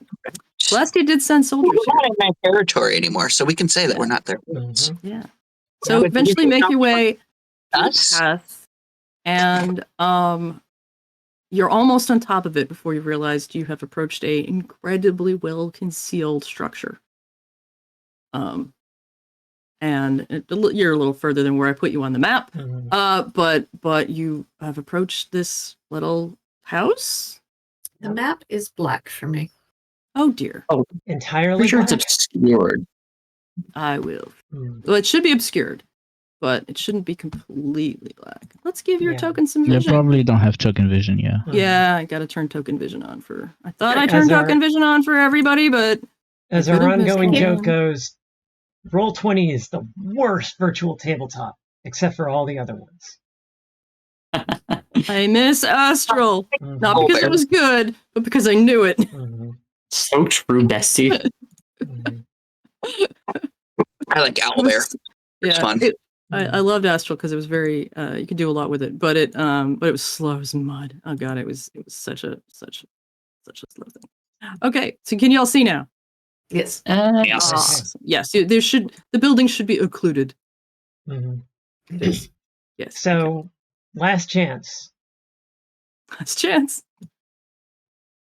I step up in front of the door. I hold up the jug. Should be No, fine. no, That's you're the worst going thing in. that could happen. Dun, dun, dun. All right. Mom, I'm home. I got visitors. You hear like nothing. And then come in, dear. Ugh, And the door opens Would. all by itself. I walk in. Carefully behind the I guess the Yeah. child. And you see a modest little hut, 2 rooms. The main room, and then there's an archway that leads to a little bed, and a curtain that seems to go to another little section. There's various accoutrements about, but the most of note is standing in the middle of the room is a very beautiful woman. She's almost looks like a dryad, almost. Kind of get that vibe. She doesn't have the dryad bits, but just really pretty, human looking, long hair, little bit of a green tinge to it, flowers in the hair, pale skin, slightly pointed ears. Oh, hun, as I walk by, as I walk in, I kind of kick these chains further into the corner, visibly, and then walk over. Yeah. I immediately notice. And there's that. Yeah. A concerned look. Yeah. And she's like, "Oh, here, visitors. It's been so long." And she kind of out of nowhere turns around the kind of the corner, brings out and puts down a tray with a teapot and little teacups and some cookies on the little table.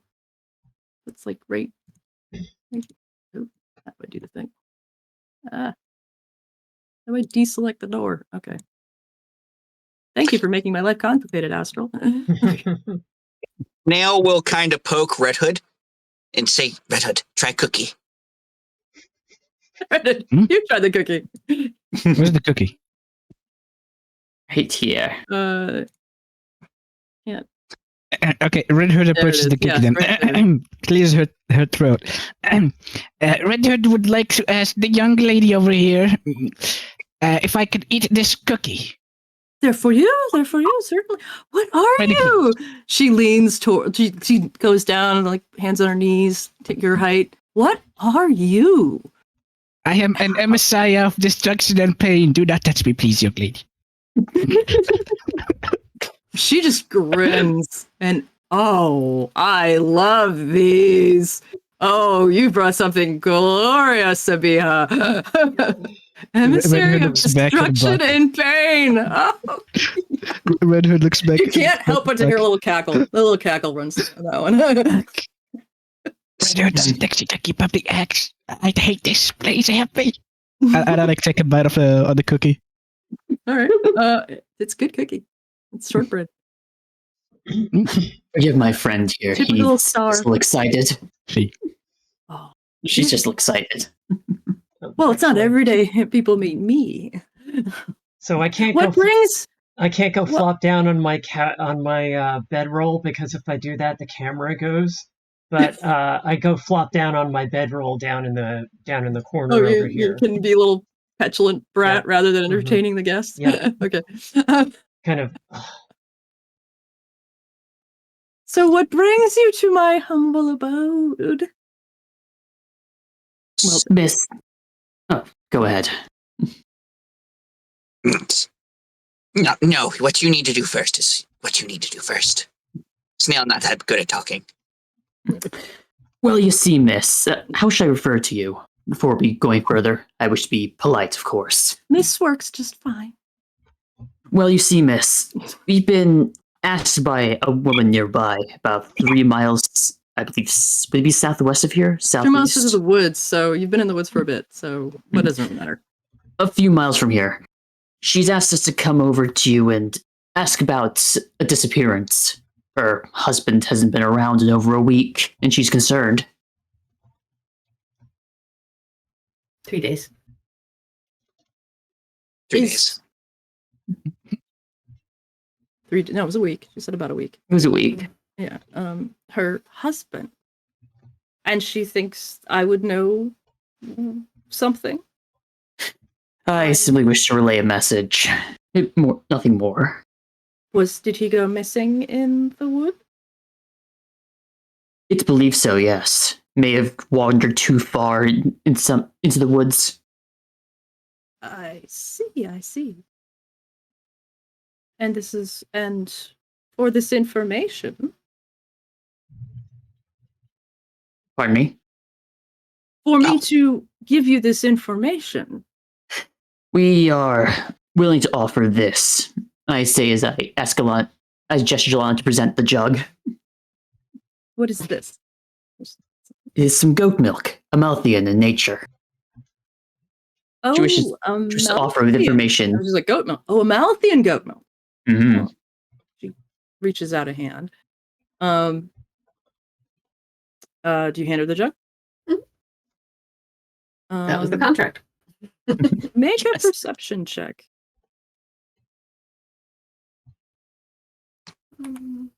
Make a perception check. Yeah, everything's probably make one too, 'cause I'm fine. watching.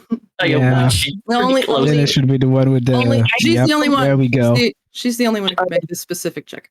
Oh, never mind. Everything's Oh, fine. She takes such. the jug, like kicks it over, but unstoppers it, gives it a sniff. Oh, so for information about, As well as, sets it and if you were to hypothetically have said husband, she would wish to exchange that goat milk for him do as well. you see any husbands here?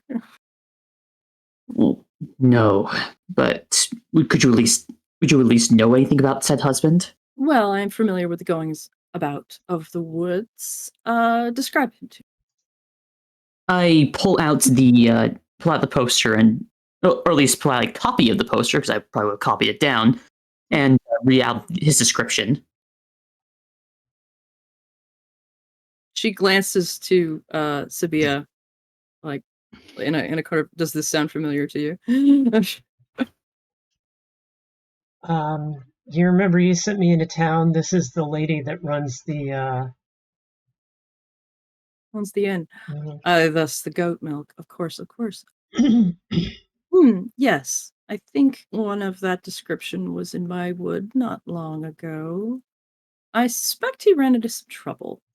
There's something happening in the forest that is causing disruption. He may have come afoul of that, but it was not me. I can tell you that much. Oh, if you would like us to help handle this disruption. Would you indeed? Interesting. I- You would do a favor for me? Yes, to bring husband back safely to his spouse. I fear he may not have survived this encounter. That's fair. But if you were to find his remains, they may be there. And if you were to take care of this little problem, I would offer you each a boon of sort. What?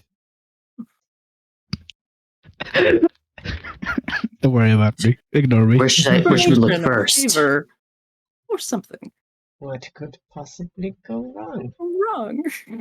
I asked that very warily. And she turns to Sabia, basically describes, go to this place, yada, yada, yada. It would be there, and gives you a description of Oh, certain specific location in the forest. Wait, I'm With going? big enough. Oh, you have to show them where it is. Fine. I should not interfere with this one. I thank you for the offer of a boon, but I do not wish to enter a contract with So you would do this without a reward? The reward being the husband, either the husband alive or news of it. Snail will actually kind of yank at Buck's arm. This could be good for us, though. Boom. Remember? My friend just has something to say. Boon. Use this boon to help do what we need to do. Your group seems to be in disagreement about what you should be doing. Are you all agreeing to go on this little investigation, though? Snail, definitely investigate. on investigate as well. Everybody talked at once and I missed it. Yeah, sorry. So, is everybody agreeing to go? Agrees. Snail's go. I agree. But Want only the boot. Snail seems Yes. to be interested in the favor. In the Yeah. boon. Red Hood will see what happens to Snail first, and then she Maybe. shall decide. Okay, that's fair. Interesting. So one boon for the lot of you then. Well, we'll see how well Maybe you two. fare. So yeah, if things get too complicated for you, come back home. I'm sure you'll be fine, my dear. Yes, These mother. these gallant adventurers, I'm sure, will protect you. You should. I doubt any doom will come of you doing this. And when the witch says the word doom, you kind of see Sabia give a little shiver. Like, did you have to use that word just that way? Oh, if you know, you know. Mhm. No. All right. So you can pocket cookies if you wish. And I will. yeah, and I assume leave Toot Sweet. All right. Yep, right away. All right. Hustle, right away. hustle. Hustle. Map change time. New page. Fresh Hustle. cup, fresh cup. Fresh cup, fresh map. Clean cut. Oh, alrighty. Oop. Oh, sorry. Map slow. It happens. I'm trapped in a loading screen. Mm. Okay, there we go. And swap map. Okay, Yeah. you should now appear on the new map. On the edge of the new map. With Sabia leading the way. Yeah. I love the fact that 3/5 of the party is small. Mm. Snail will mention to Sabia. Just curious. Do you know what is up forward? Also, how did one become student of Nice Lady? Well, I got to be her student because, and I hold up one of my hands and lightning sort of crackles around it a little bit. Because when I first started doing this, my parents and the rest of the people in my town tied me to a tree and tried to burn me alive. And so It's horrible. after that, I decided to go find the most powerful person I could who wasn't throwing rocks at me and go stand by her. So I don't recommend it. And how's your mother treat you? Are you happy? I'm alive. We'll leave it at that. I kind of want to analyze her speech patterns and her gestures with an insight check. See if she's, she's not laying on everything she knows or feels. Sure. Do a insight check. You do not have advantage on this, so No. And I don't believe I have a expertise despite being in terrain, so just 13. She's not against like just conversationalists. She's not a Titanspwan. But yeah, it's. Could she be hiding something? She's a tween. Tweens are always hiding something. But is it an important thing? You don't know. But you guess she's local from the. She's really not from Fast. She'd be from this region. That's about the only thing you can figure out. And what you know of this region is folks are not always good with things that are different, especially things of a magical nature that isn't studied or from the gods. So, sorcery, yeah. Thoughts on Calastia? They're assholes. and they do not like, Calastians do not like sorcerers and warlocks as a rule. Yeah. So I know my life must be tough out here. Sabia, was it? Anyone who shows sorcerer's abilities would definitely be subjected to prejudice at best. Hating Calastia is like sounds extreme. Approved by half of Gusbad. So I can't really move you guys for. Oh, there we go. Now I'm moving you. Okay, so I'm moving you guys to the lazy group. Feel free to do it. Don't remind me of my daughter a little bit, you know. So the lemurs are not using the trench coat. We are not using the trench coat currently. No, not while we're fighting. Otherwise, we'll just. Of course, she doesn't have any electromancy or is really hated amongst her peers. But right. I'm just going to move the party, because it's a very windy path, and I want to get to the meat of this. But tell me if anyone wants to do anything in particular en route. To open my spells. Likes to maintain to the trees. I like my height advantage. Okay. You can kind of do that. Yeah. The trees are pretty close together, so the path winds its way through the forest, occluding anything in front of you, so you can't really see that far ahead through the trees. Yeah. Snail has a good question. Do you know what is ahead? Hun, do I know what is ahead? No, you're not familiar with this part of the woods. You've not been here. Mom came back from here grumbling and said something about having to shadow government sort out some kind of divine bullshit, but I don't know what she means about that. I love the 12-year-old saying bullshit. Okay, so it's when you get to about where Snail is here. I'm actually gonna pop you back a little bit. Observe the environment a little bit ahead. Notice anything out of the ordinary? Yeah. It's quiet, like eerie quiet, except for the whistling noises. There are fewer of those trees in this area, and you are outside of. You did pass the border of the skulls on the route here, so you're well outside of the witch's immediate domain, but still in the whistling woods. And it's about here that you notice something particularly odd. There is a clearing ahead that is perfectly symmetrical, like perfectly round diameter. I don't like this. I'm gonna bet that's it.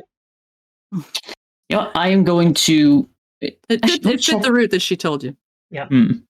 Yeah. With that being said, I'm probably going to let me just check my spells real quick. I think I'm actually going to cast Detect Evil and Good here. Let me. You didn't do it in the Hag's Hut, so that would have given you a migraine. Let's see. What's the radius on that? That would be 30 feet, concentration of 10 minutes. 10, 15, 20, 25. You don't detect any evil. Unless Fran's evil or one of you guys is evil. Nope, I'm evil. Yeah, there are no aberrations, celestial, elementals, fiends, or undead within 30 feet of you. I don't know if anyone is a fae. Consider yourself lucky you don't have detect bitchy. But... Yeah. There we go with the smack talk again. Yeah. Assuming Sabina is not a fae, then you don't detect anything unusual from here. All right, behind me. I say as I draw my bow.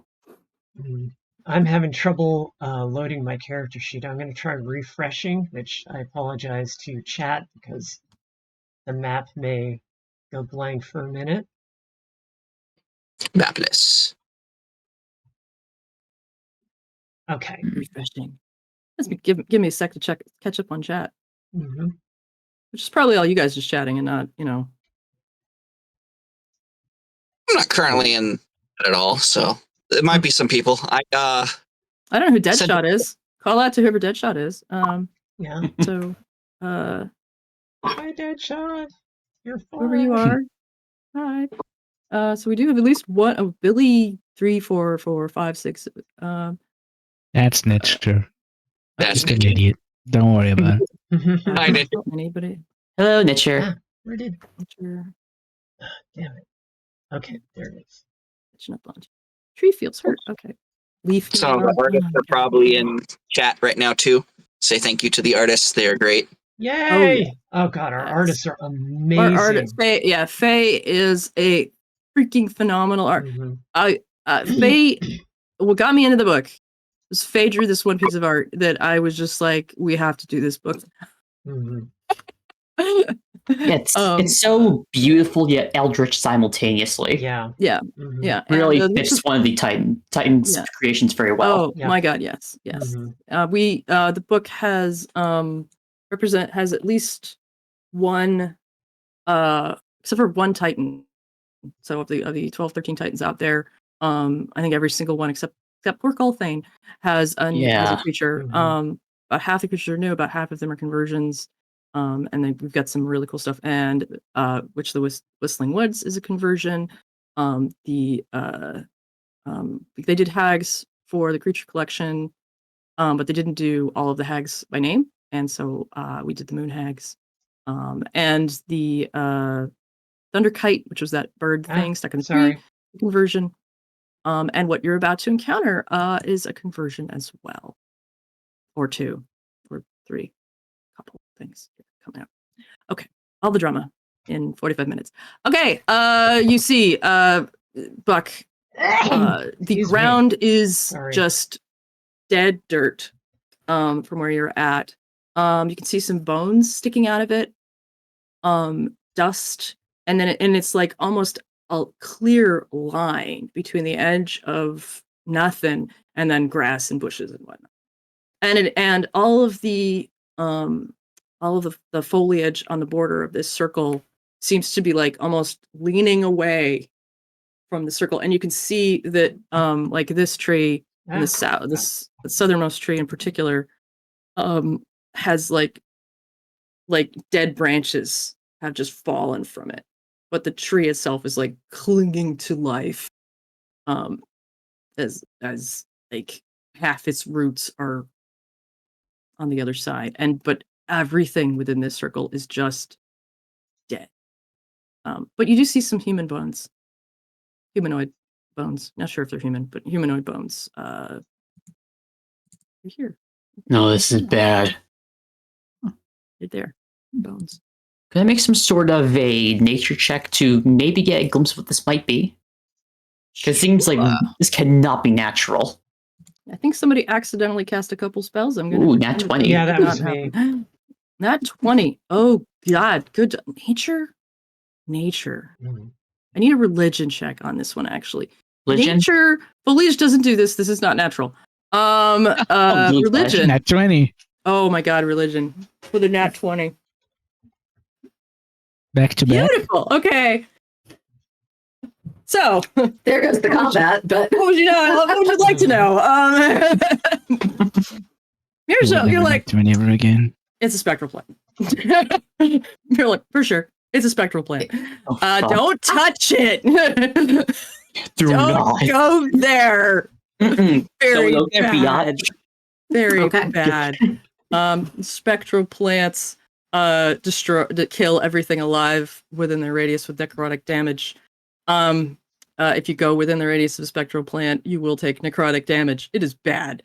They originate from some sort of seed, usually, although not always.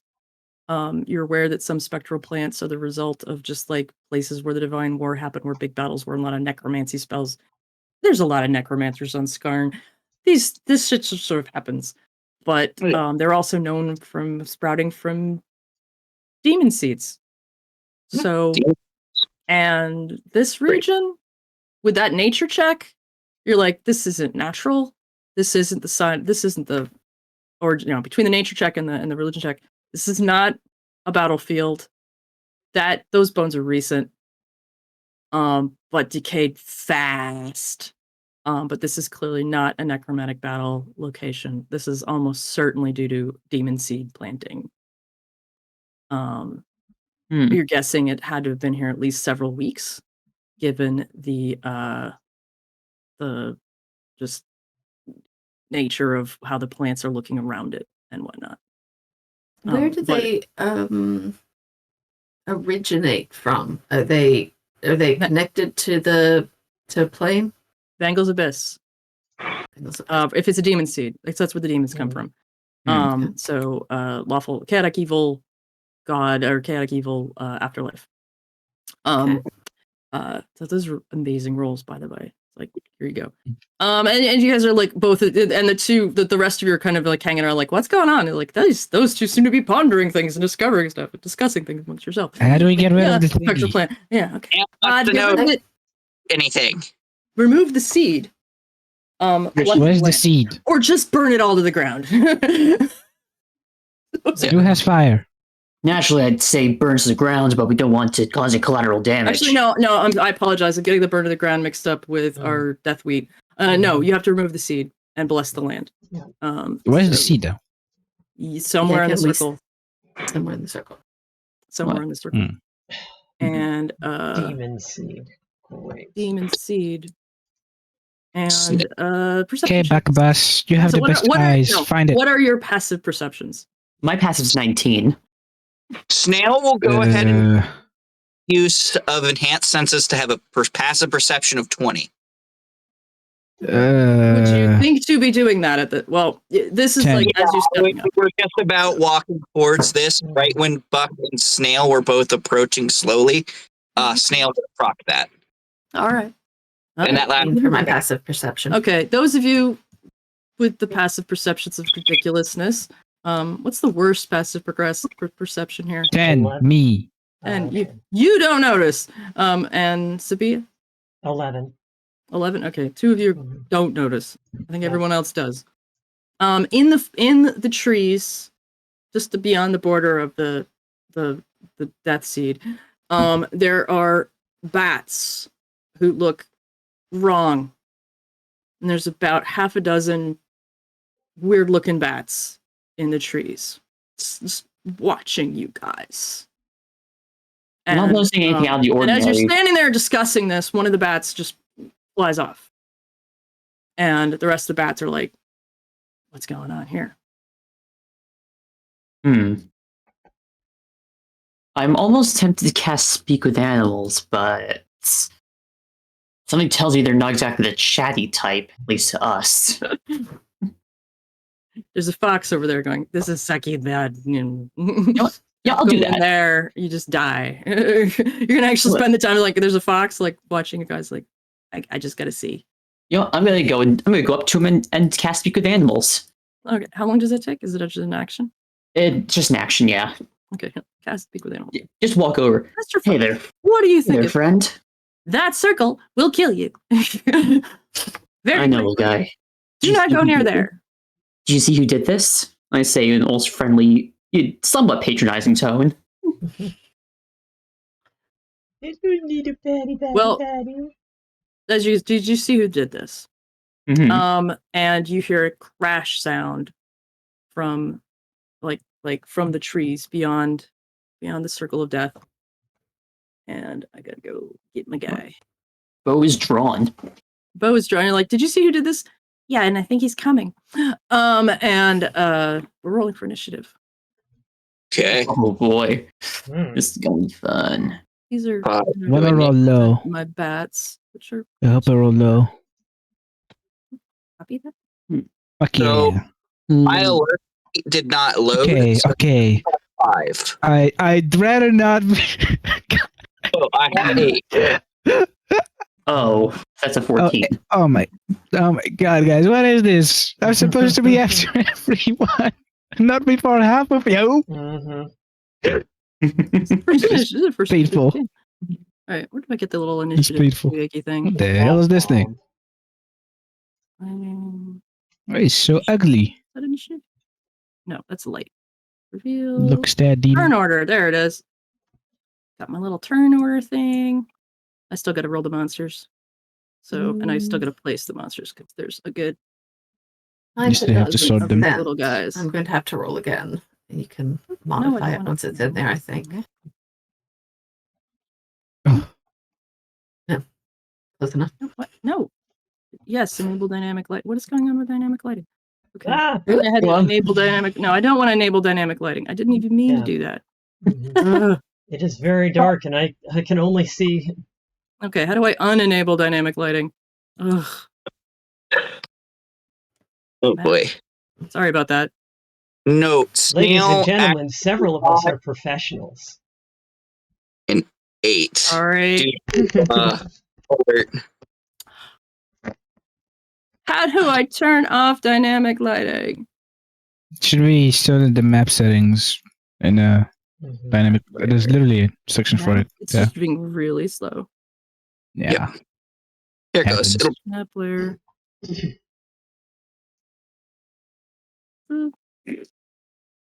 Although honestly, you know, odds of this guy casting darkness is not out of the question. Yeah. Throw a map light source there. Somebody dropped darts. I don't really want dynamic lighting. Oh no. Oh my god. Handler. The scuff is gone. The scuff is taking over. I okay. literally don't know how to bring up the UI for this. This is so dumb. Dynamic lighting. Okay. Okay. No, go away. I found it. Oh, did that fix it? Yep. Yeah. Yes. Okay, good. Yeah, I was trying to deal with the token layer. Okay. You make small. Okay. So, my apologies for the delay. It's just been a day of technical difficulties. Ah, Somebody's having What's fun. going on? Could we not do that, please? This is Oh gosh, Mesos farts. the animated sparks, unless that was me doing that, in which case I'm sorry. So, gotta roll their initiative. I should have had these minis already out, but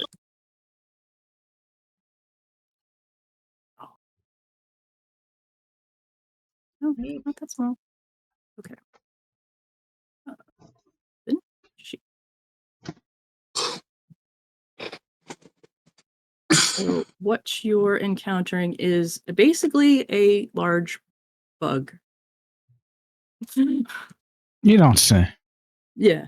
It's wild. So Did I just say wild? it is a Wild hunter. let me see if I get the description of this puppy. duh. Actually, who wrote this one? I wrote the No. locust. Yeah. You want to describe it to our players? So while I these are finish this? a demonic species of locusts that make up a great swarm, serving the locust demon lord of famine, Zut. These guys are fun because these I hate guys them. what they do when the combat starts, but we are actually in a very dangerous position right now. I hate them. There's I'm getting the fuck out. There is an AoE right here, and this boy is about to put us through it multiple times. If you guys remember the spike growth strat, that's this thing's entire existence. It is pain. And there's One of us might go down. right there. And there's about a half a dozen demon bats as well. Yeah. Because the locust demon wasn't enough. No. You guys were too clever. So he's got his little demon bats watching how things form. Yeah. And I don't understand the numbers over their heads because the numbers over their heads have absolutely nothing to do with their actual character sheets. So We can't even see them, so good, because they're just being only you misleading. can. Good. You do still need to get a. Well, I mean, what the fuck? So, Don't mind me. And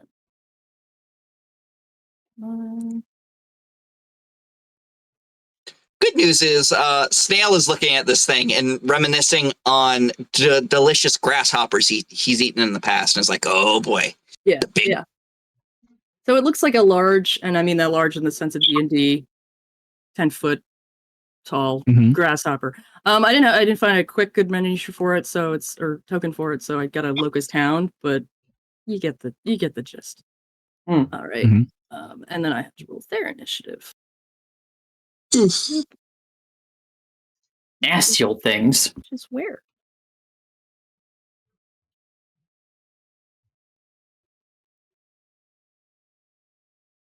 I'm just gonna assume it's Dex because I'm not seeing. No, it's gonna. There's gonna. Oh, there it is. Weird place. Okay. Initiative. Let's see if they get added to the tracker. Oh, Quasits. yeah, those are the bat. The Mm. demon bats are quasits. Okay. Okay. It's not a brimstone locust hound. I don't know why it didn't change the label to it should say locust demon. If you're seeing the turn order chart. So in sort order of It does say Who's Lesser first? Locust Demon. oh, the locust demon gets to go first. There's no surprise round, but I mean, I was technically alert to danger. Some of my favorite terrain. yeah. There's no surprise round. It just pops out of the woods. It's like, oh, my bats told me someone was here.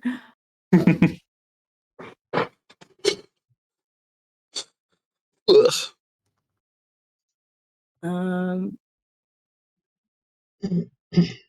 Okay.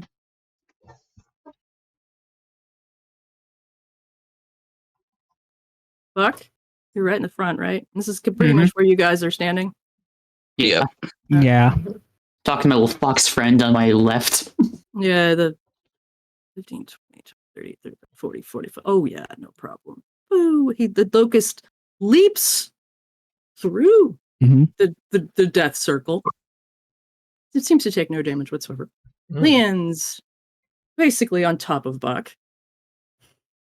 And is gonna just try to eat you. Uh-oh. Beetlejuice. Showtime.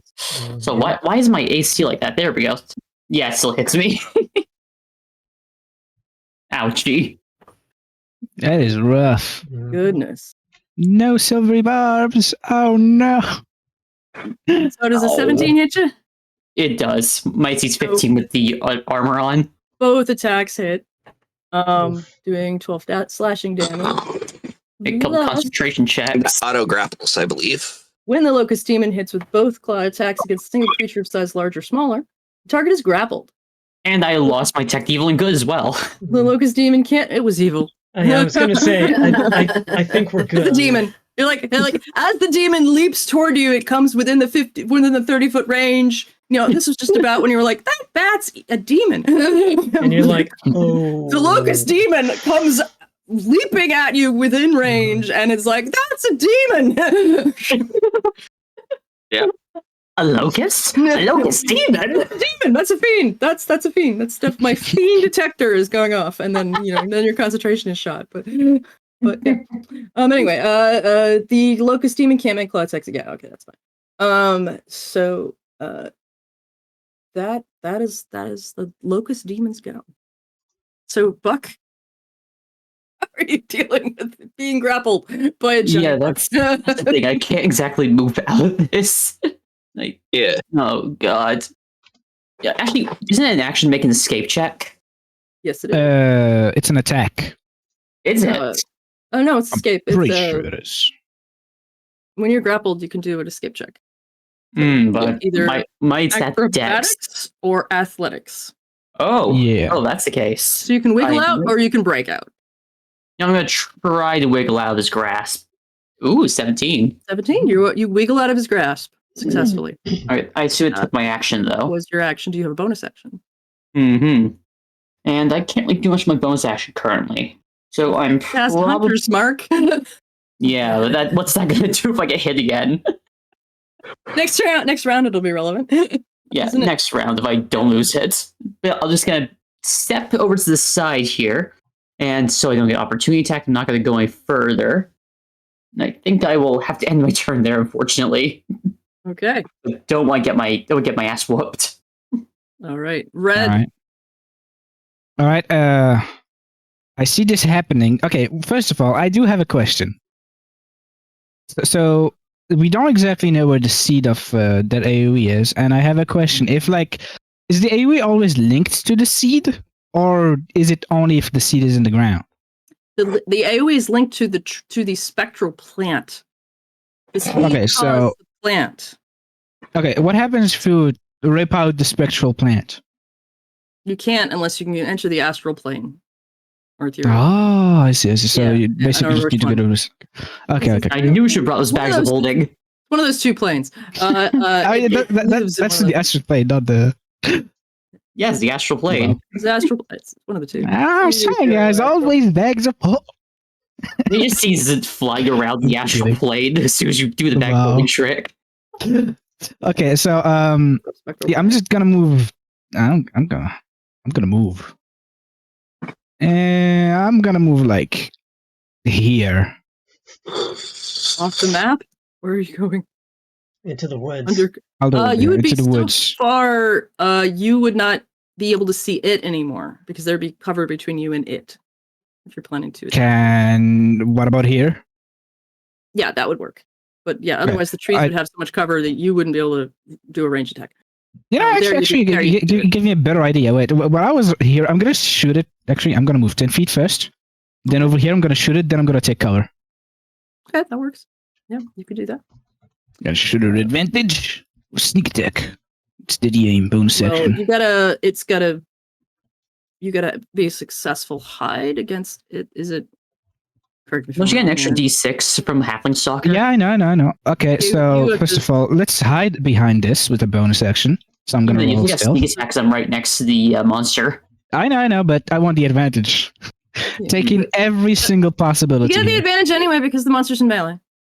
You do I don't get have advantage on the I attack. thought I only. You don't get advantage on the attack, but you would get your sneak attack because the monster. Yeah, but I want the But advantage. you want advantage as So well. Yeah. exactly. That's why I'm hiding. Stealth. There we go. That's the 16th. Okay. There you go. Beat is passive. That's it. Let me see. What's your passive, buddy? Ooh, nope, not good enough. Sorry. All right, Sag. All right, then I'm just gonna shoot it. Yep. Nat 20. Let's go. I see Yeah. Let's fucking go. Ka-chow. I think that's just a normal D8, so I need to still add a lot of things. So things. how do I roll reason I did it critical? was- It already added another D8 to your roll. It did it? Yeah, it already did. 12 plus 3. No, but that's plus the dex. It says it 28 plus dex plus 1 magic. So no, it did not add anything there. No, but if you look on the other side, the plus 3, it's rolling 1d8. The plus 3 is not a D8. It says that it's dex, literally on the formula. Really? Yeah. No, but look. Wait, I see what you mean. Never mind. I'm saying. Yeah, no, I fucking. It's completely weird on my side. Sorry. How much damage? That- Okay, so That's You add another one because. oh, because you critted, right? it automatically. No, it doesn't automatically do it for It this. automatically did the crit. It did Your not sneak do attack the does sneak attack crit. damage. Okay, so it did do automatic crit for sneak attack, right? Or did it not do that? I don't think it did. So you, Oh, all right. Yeah, it is 46. Okay, so that's a lot of damage. You So only that's got- 15, 20, 11, 31. I don't think that last. Yeah. You rolled sneak too many times. Yeah. I'm calling the Sneak attack first is time you 46 rolled. currently, right? Yeah, but each Nice. sneak attack should be doing. The first one was only a 46 that was rolled. 46. So- You also had So, Halfling yeah. Stalker moving 10 Yeah, feet. you'd roll. Jesus Christ! So You'd it's roll, 8d6 and plus another 2d6 from guerrilla warfare plus the 15. I think this is correct. Oh no, what's up? You just hurt my brain. It is a lot of damage, but I'm pretty sure this is Mhm. this is correct. Use your weapon, So Matt. anyway, Yeah. that was 31 plus 6. Yeah, That's it's 37 plus yeah. 17. That makes it That'd be 10d6. yeah. Yeah. What That exploit also- does on a rogue. Mhm. Use your weapon. Total Matt. damage 54. It is. Plus 1 light crossbow. Total damage 54. What's up? Oh my god. It is. 50. Then I hide behind. Then I go behind the tree. And I end my turn.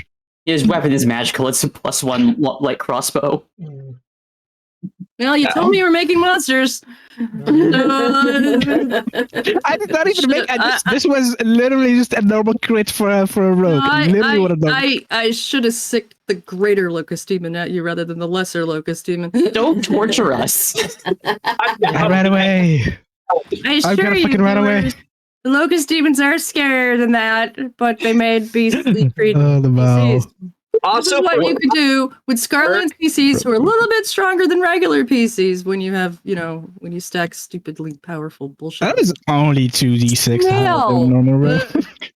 It's I will Snail's have turn. hey, though, did that locust demon end its turn with movement left? Because it could have dragged Buck backwards. It did 60. It moved 60 feet. Okay. Yeah. That makes sense. I actually counted it, and it moved 60 feet. All right, snail. It is Snail's turn. It is Snail's turn. Snail shall save us all. Snail shall save. What does Snail do? Snail must think. I'm gonna actually see how can I just do critical on its own. I believe Snail is going to go ahead and Eldritch Blast. He has 2 bolts at the moment. His base attack bonus is... What is his spell attack bonus? Let me Discord. Because I wrote it down in the thing instead of in the character sheet. So that is +7. So 2 Eldritch Blasts at +7. Okay. 2d20. Both at +7. So that is a 10 and a 18. 10 misses. Blast goes off. Blows up a dirt.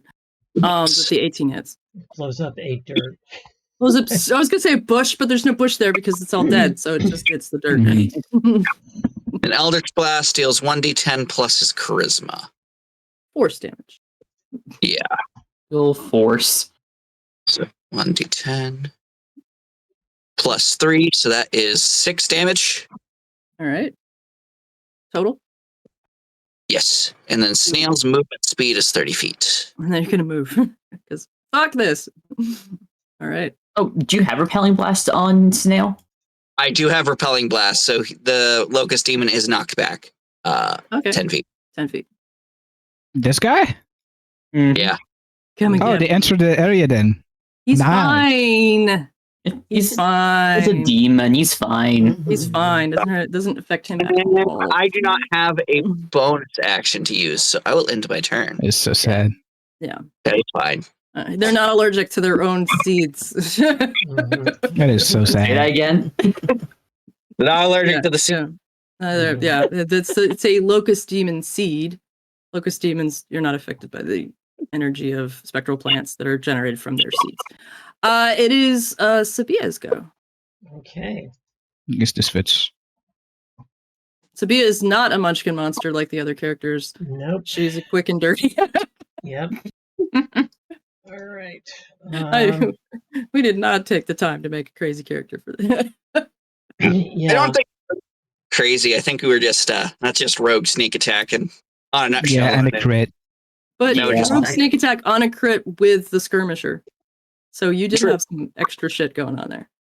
I only had extra 2d6. 2d6 So, Which is hun, not a lot. on top of the bajillion d6 you already had. So, hun, if I go here, Mhm. can I get line of sight from me through to the bat? Sure. Okay. In that case, I'm going to cast Lightning Bolt. Yeah, the bats are staying out of the circle of death. Mhm. So, Lamb. He gets to make a dex save at my spell save DC of 15. Sorry, a little bit about. Do I just click on the thing? Oop. Did that do anything? Nope. How does one make a dex save at this app? I think you go to like the little dice to the left on the tools thing, and you roll the dice and then just add whatever its dex modifier is. Yeah, no, I realized what I did wrong. Is there not a little dice on the tools thing? There isn't really a lightning effect, Ooh. but I did my 22. best. 22. Well, Need he to made it, save. so he takes half damage. The bat also obviously has to make that.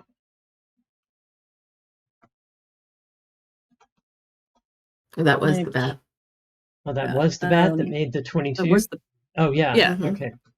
yeah. Oh, you were trying to hit the I was locust trying to demon hit the and bat. locust demon and the bat. Okay, the locust demon. Yeah, locust demon needs to make a save as well. Boop. Also Ooh. 22. So both of them take 11 points of damage, lightning damage. All right. Locust demon takes less than that. Of course. Gotta love resistance. Yep. Resistance might be hated. All right. Galana. Demon. All right. I move forward, It's a demon. brandishing my shield, which has a holy symbol on it, a big war hammer. And say, "Be gone, foul demon of darkness!" And cast Spirit Guardians. Ooh. Ooh.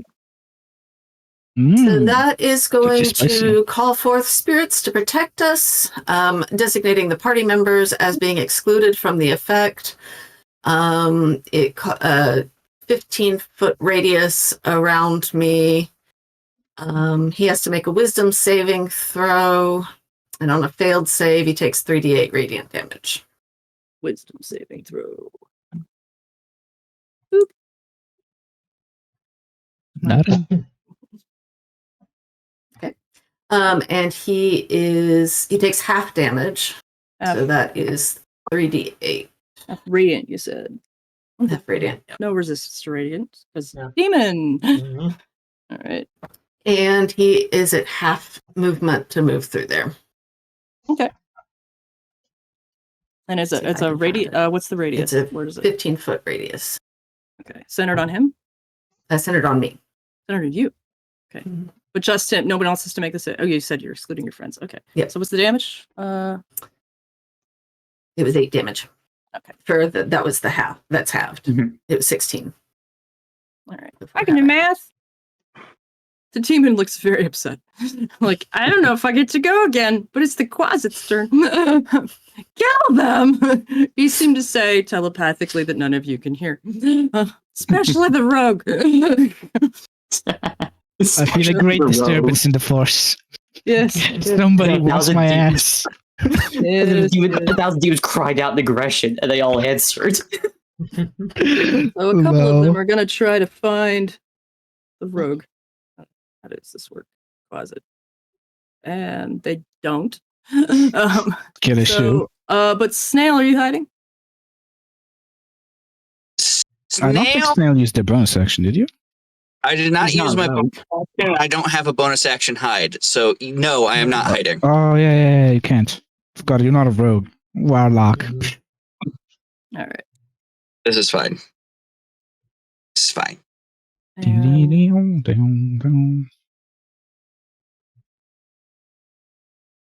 So they can see Snail. Snail is very much a very easy target for them if they wish to come at Snail. Snail, you have to Hmm. make a wisdom saving throw. Snail needs to make a wisdom saving throw. All right. Make a wisdom saving throw. Yep. This could be entertaining. As the bat turns into a demon, as he like flies down, lands at the ground, and Ooh. it's just really creepy, awful demon. Double And check. you are I might have a feature that helps me out here. Yeah, you have to re-roll that, don't you? Yep, I can use a number equal to my charisma modifier per long rest. So you can use a social put to roll. Reroll. re-roll that critical fail. Yep, my patron is like, oh nope, I'm not gonna let you fail this one. 16, nice. The arcane Symbiote in my back. Just, symbiote It's like, Worms. nope, that's bad. I don't want you scared. You need to survive. So your symbiote lets you reroll that. 16 is good enough. You are otherwise you would have been frightened. So you are not frightened of the little death bat. Yeah. What happened to this death bat? He got all skinny. That's weird. Okay. Don't be skinny. Be normal. Okay. And okay. Lemurs versus bats, the ultimate battle. All right. Oh, I see. That's why I did not have crit damage. Because I need to specifically edit myself.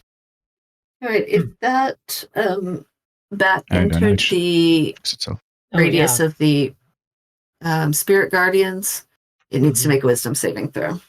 They all enter the radius of the spirit guardians to all these three to go and attack you guys. I think they can all reach you. nothing. Okay. And they all need to make, you said wisdom saving throws? Wisdom save, yeah. All right. Oop, did that work? Somebody's measuring things. Yep. I have an AoE. Oh, not- they are not surviving that. 2 and 5. Thinking they all missed that. I take it 16 So radiant. they Lovely. take 16 radiant. 16 radiant. Beautiful. 3 bats explode. Disintegrate them. Yep. So By that the was- flag. so this is going to be like the no fight here, as 3 of the quasits are already dead. Delete. Doesn't the demon have to make the save as well as when it starts its turn? Yeah. Yeah. The demon is like, you guys suck. That just yells that out. Well, they were just supposed to watch the tray for him. You know, they weren't really supposed to do much. So, they were just his little spies. So back to the top of the round. Round 2. There's even going to be a round. And he has to make a save. You said, and it was wisdom save, which is second best save. 14 though might not be enough. I'm guessing. I forget in this. If it hits the save, it saves. I don't remember what my save DC is though. Or the 14. What's your wisdom modifier? 14. My wisdom modifier is 3. Yep, it would be 14 Okay, who makes the save? because my wisdom modifier is also 3. All right. All right. So 3d8. Ooh. Takes 5 points of damage. That's half the damage. Yeah. Okay.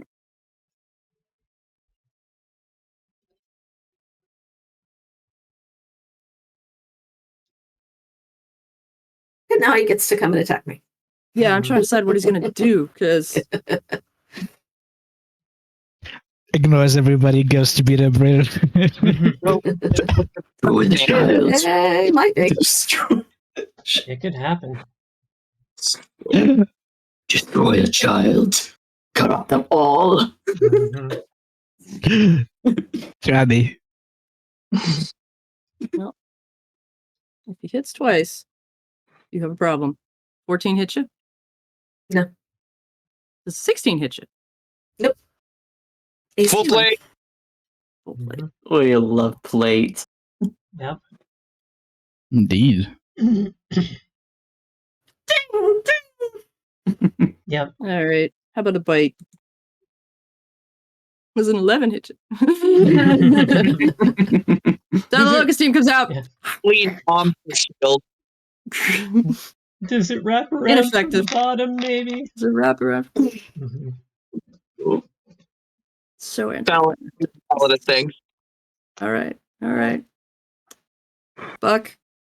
Okay, I'm going to move a little ways back so I don't, accidentally shoot my companion over here. Now I'll cast Hunter's Mark and start setting up. Mhm. All right, let me just pull out my sheet. Am I gonna risk it all for a little extra damage? Who am I kidding? I'm a ranger. Of course I am. Okay, so Yeah.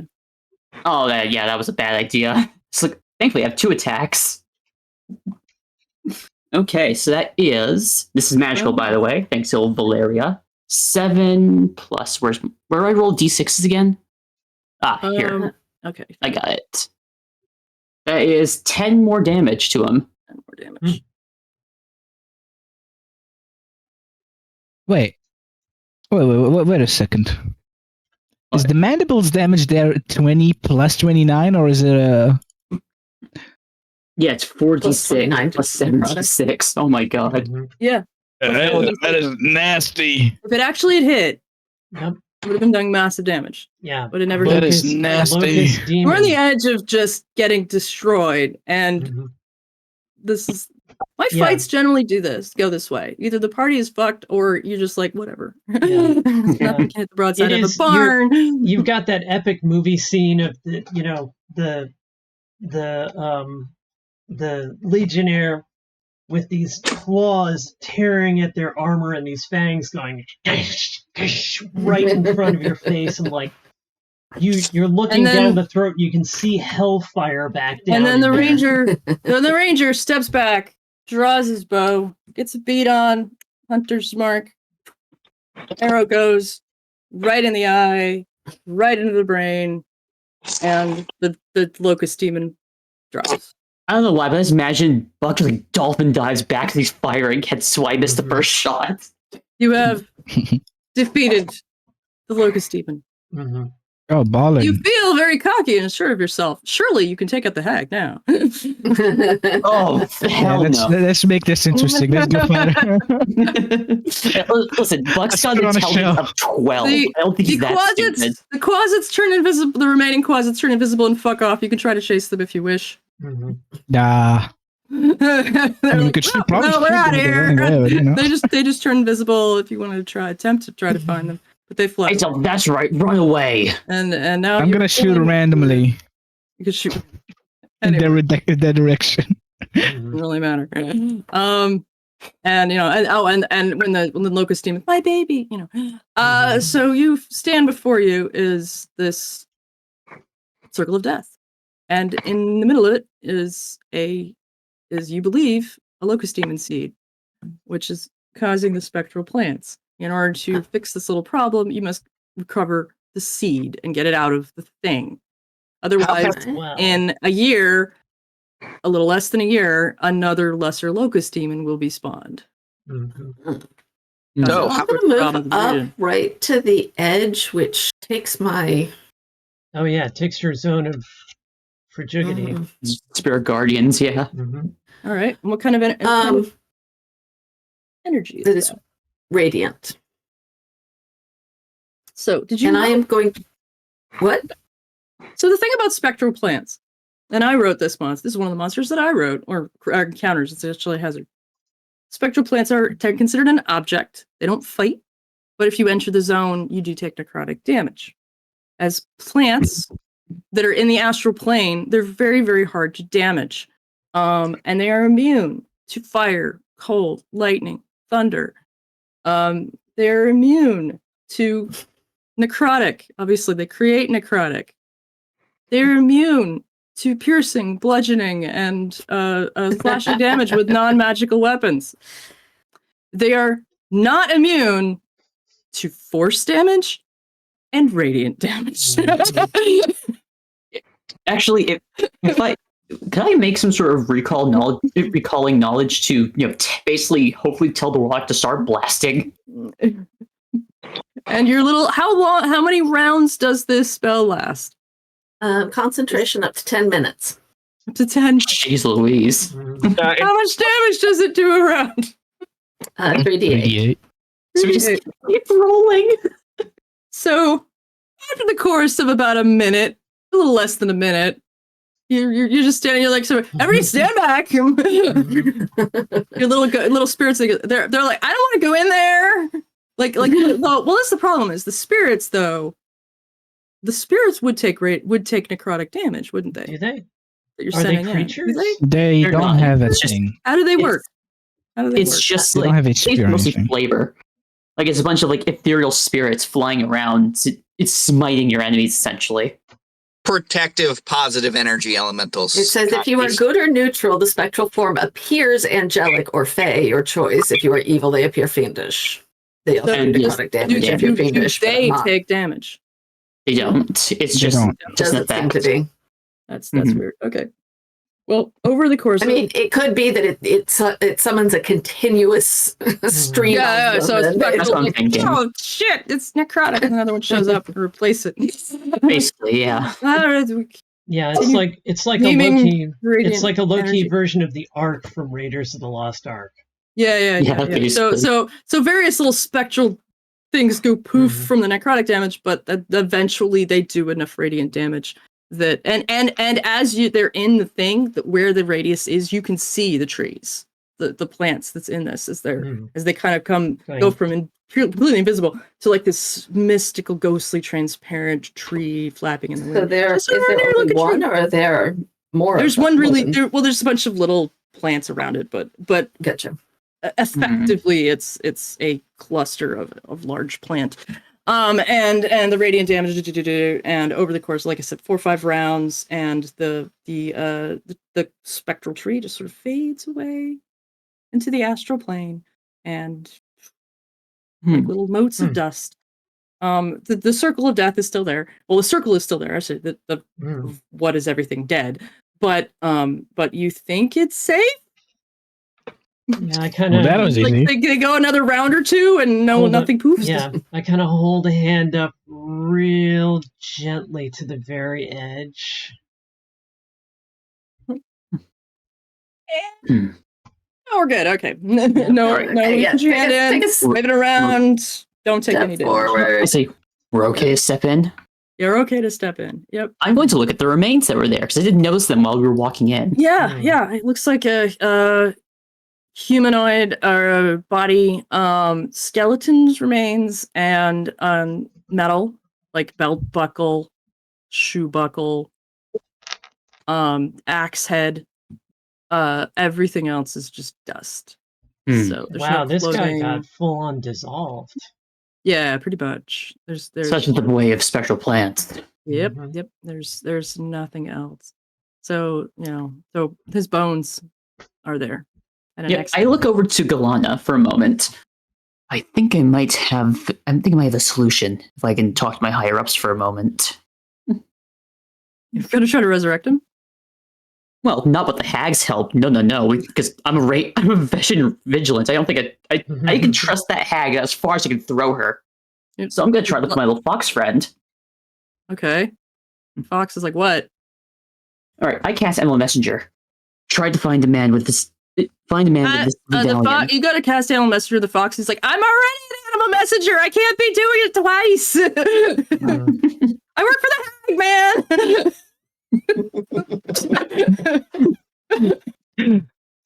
Just asking for any other animal that's not an animal. Right, got a job.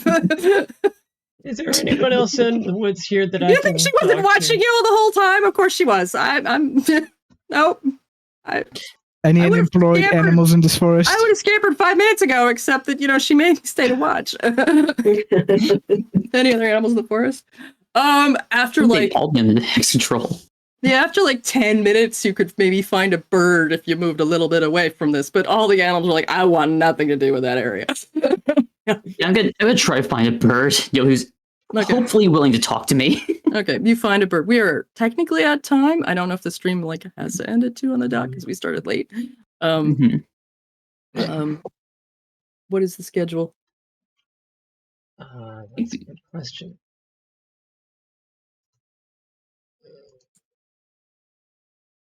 Schedule shenanigans. Got to make sure we're not in somebody else's time. Yeah, exactly. Yeah. It would have been in the reel. Yep, I know. I'm working on it. My poor computer is like, hon, I'm from 2018. You're asking a lot. We're in 2018. These things updated every 20 years. It's been 2020. It looks like we got a decent window. The next thing starts at 9 p.m. So we can. We got plenty of time then. Probably, All right, yeah. all right. You guys are stuck with us. All right, I'm gonna break the rules and go over a bit then. So yeah, this is where we are. So yeah, you can find a bird. Eventually, it takes a bit. And meanwhile, what are the rest of you doing while your ranger's messengering? I'm poking around the dirt with my dagger, going. Somebody said something about an egg. All right, investigation checks for anybody who isn't casting spells. Oh, yeah. This will be hilarious. Oh my god. Jeez, a 19 on the dot. This is a weird looking seed. Says Sabia. Sort of kind of in the middle of the thing. Underneath a rock, you find like this weird. It's sort of like looks like a what do you call it? Like if a butterfly, like a dire butterfly egg, met like a pine cone. Mm-hmm. Yeah. So like, if a dire butterfly cocoon met a pine cone, you found it, and it's a good 4 inches. You know, and the only reason like it was hidden off is because it was buried a bit. But there was like a rock that almost was like, I am marking where the seed is. And you're like, oh no, there's another. Oh, the dirt's a little. Oh look, this thing. So yes, you find the seed of doom. This is a demon egg. See, this is a demon egg. Yeah, that's a weird potato. Burn it with fire. Burn it with fire. Put it down. Torch it with radiant damage. Killing the seed. Okay, you guys can easily destroy the seed. So by the time all that is done, you have your animal messenger. The bird is like, "What do you need me to do?" Find the man with someone with this medallion. Tell them we found some remains. Might be involved with a hag disappearance. You want me to find a vigilant with this in Inkila? I mean, I know I'm not smart enough to even comprehend what you're asking for, but sure. Mate, look, I'm a migratory bird, but that's a long fucking trip. Yeah. I don't know where I've never seen anything like that, and they usually wear them under their clothes. What? Actually, you know what? I'll ask something to make just a little better, like out of character. I probably know a couple of my comrades be able to give a good description, right? The closest vigilant that you are aware of is a country away in Zakitsk. Zakitsk. And which was your destination? How many miles would that be? That's because if it's within 50, that's actually possible. 300. Yeah, as I say, roughly. Scales on Skarn are. That's right. Twitch. All right. Well, you know what? In that case, I'll actually send them. Would resurrection work here? Doesn't resurrection take a while? And he's been gone for 3 days. He's been gone for a week. I don't know where you're getting 3 days. More like 8. Yeah, it's bad to say it's been close to 8. Yeah. I don't think resurrection works anymore, buddy. I think we have to bring. True resurrection will, but that's a pretty high level spell. Yeah, we don't have access. The 5-stars hell won't. But yeah, there's closest vigilance about 300 miles away. So this innkeeper's gonna want him back, right? Actually, you know what? I'll do this. Ask them to send a message to the innkeeper that we found some bones in the woods. It may or may not be her husband. I pull a filthy burlap sack out of my bag and just start grabbing the bones up like it's nothing and throwing them in the sack. I will say that the belt buckle you find is fairly distinctive. That goes in the bag. It's got a peacock feather. Oh, Madriel. Balls to have a Red Hood thinks we should just tell her that he died. She'll get over it. That's why I'm saying the bird. Yeah, the bird is like, just tell her he did. Okay. So you like tie a message to its foot or something because it can't talk. Actually, the messenger does do that. Oh, they do talk? Yeah. All right, I'll post it right now. Since that's such a cool thing. Replicating the sound of your voice. Good enough. Message arises, delivers your message to creature described, replicating the sound of your voice. Oh, okay. Yep. Okay. So it looks just a little blue jay flies on. Yeah. Blue jay lands and is like, wing does like a little wingly salute, and he flies off. A blue jay lands on your windsill and goes, "Ma'am, I'm sorry, I have some bad news about your husband. We think your husband has died. We found some bones in the woods. We will be returning to you shortly." Sorry, but you get to keep the goat. Okay. We'll take it if she doesn't want it. Well, she kept the milk. But yeah, so the bird flies off. All right, what else do? You gather the bones, you put them in a sack with a belt buckle and whatever else you found. I think that we need to rest overnight so that I can consecrate this ground. I think I can do that. That'll be best. With the destruction of the seed and the destruction of the plant, you're actually good. Okay. Yeah, you don't need to. If you hadn't destroyed the plant, you would have needed to. But since you radianted the heck out of it, it's good. You just shine a flashlight on the area. You're all good. Yeah, How much time did we still say we had left? Hypothetically, 3 more hours, but like 1 more technically. Jeez. It was 3-hour window. We are technically over time. Saplings, some bushes or whatever. He just starts planting them in this little area. And what was that? And you cut out. Snail grabbing plants and just planting them in the little area. Oh, like regrowing plant. Yeah. Then I assume none of you have plant growth. But There you go, little tree. This belongs to you now. Water from my little tree in this little dead patch. Okay. You're like, Siri's not dead anymore. It's okay. It's safe. The life will return. We'll take a bit. It's very filter coded. Yeah, it is very filtered. Very Deneb. Very filtered.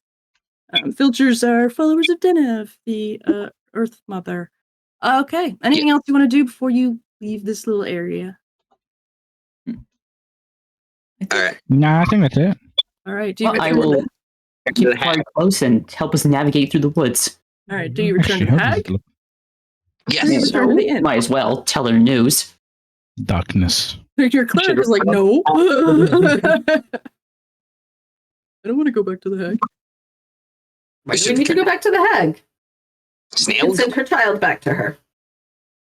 I mean, I know the way. Think you'll be okay on your own? Yeah. You want me to take the bag? I could bring it into town if you guys are moving on from here. That'd probably be best. So you don't even go back to the inn? Well, we need to put the corpse there, so we kind of do. So where are you going? We're in like a couple people's. End first, then we see what the hag. I say. I think we go to the hag first, then we go to the inn. Yeah, it's less walking overall. Going back to the hag. All right. In case for some reason the hag can somehow resurrect this dude. Which I think she did offer. Not trust that. Offer resurrect him. She can't resurrect him. Do not trust. But she could conceivably reincarnate. Make it worse. Reincarnate him. Reincarnate. Yeah. That's what I meant. Yeah. Reincarnate is pretty funky. You can party back to the hag's house. Ta-da. You're back where you were, but that's fine. So you come back to the house. Sabia just kind of walks through the door like, oh, hey, I'm home. We're home. There's a demon. Yep. Oh, I it's a take more demon. cookies. The cookies have been cleared up. A demon, that's what I thought. We also got rid of a special plant that was in the area. Would have hatched another demon over time. Yes, it seems that a certain god doesn't want members of my ilk in this region, but that was a petty, frivolous threat. It wasn't even a threat, really. It wasn't even worth my time. But thank you for taking care of it. You, the boon. What is it? And thank you for the milk. And the milk is like there's no sign of the thing. The book, yeah. And she's like, one thing you notice, those of you with decent insight, like if you have levels at all, if you're proficient in insight, I'll just say that. I won't make you roll. Mm-hmm. Her mood is different. Definitely. She's gone from being really sweet-ish to kind of off-putting. And she's standing a little straighter, like her shoulders are further back, a little more relaxed. Fuck. I step away from the party. I follow the child. Everything okay, miss? Oh, she turns to Red Hood. No, not Red Hood. Who wanted the boon? Snail wanted the boon. Yeah, she turns to Snail. So, little lemur man, what is it you want? Snail is in a predicament. Snail has a patron. You probably already could tell. Snail's back. His patron's there. Snail's patron is an arcane symbiote. Snail's patron really is searching for what is known as the cure and wants to know if you can help with that.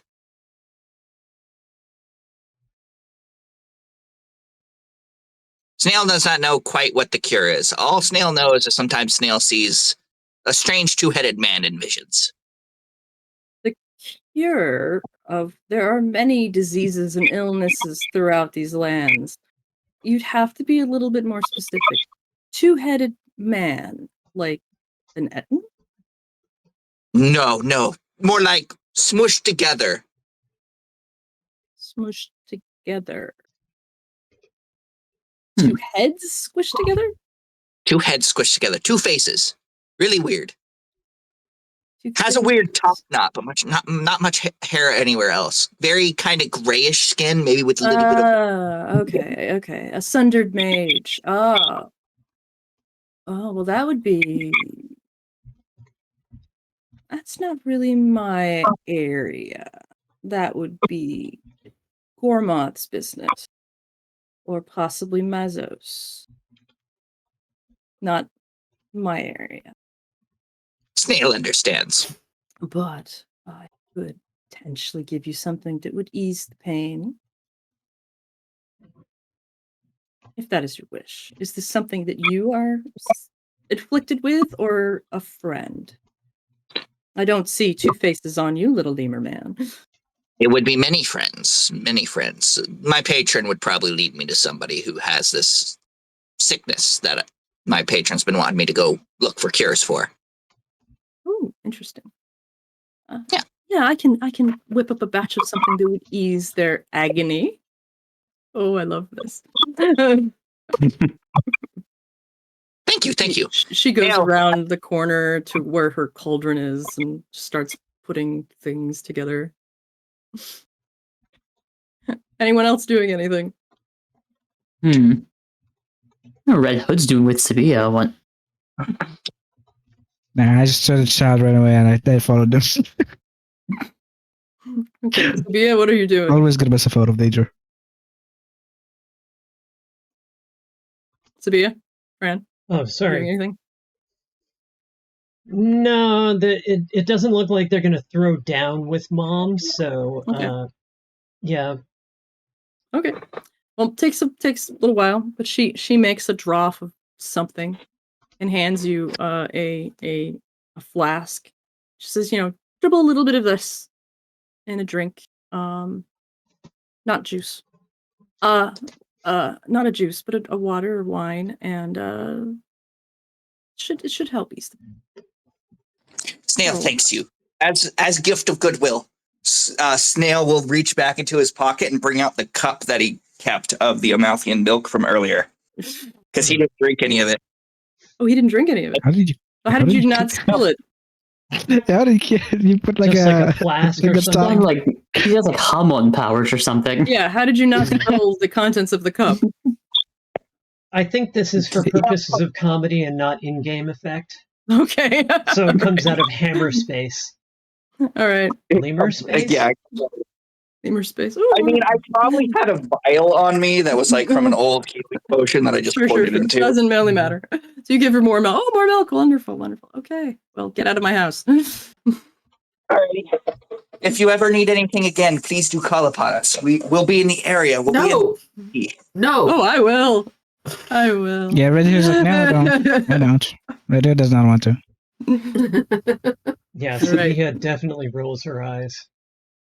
Do you? Yeah. So the four of you leave. Also, Sabia if you stays with the hag. to help us out, that could also be cool. Just saying. Snail likes friends. And it could be good knowledge. All right. That's like basically my plot. You can go back to the inn, return the bones to the poor innkeeper wife who's grateful. She again rewards you for, she doesn't really have much, but rewards you with food and drinks, and since she's keeping the goat, before you leave, she will give you each a couple of doses of the milk so that you can have it. Basically, it would be 2 healing potions apiece. And that's it. That's the story. Thank you. So we introduced the Hag of the Whistling Woods, who's in our new book. Sangus has got a Titanspwan, as well as that's the lesser locust demons. The locust demons and Zit himself, the power level does go up. And they've got some more badass abilities than you really got to see in this, because they can one of the tricks they have, which is kind of ridiculous, is casting spike growth. The lesser ones aren't spellcasters, so you don't really get to see that. But the greater ones cast spike growth, and then since the Drag spectral people to their plant doom. doesn't harm, they'll drag people in and do double damage between the necrotic damage and the spiky damage, and just it's all kinds of bad. Nasty thing. Ooh, Nasty. yeah, like ooh. Yeah. And, Yeah, it was very smart of me to pick up a bow for this one. and the Because witch's that's what I learned in the last one. yeah, the witch's particular shtick is that she's a moon witch, and we've got a lot of hags in the book. There's 7 unique hags in the book, including the brand new sand hag, which can actually cast druidic and sorcerer spells in the same round, which is super broken.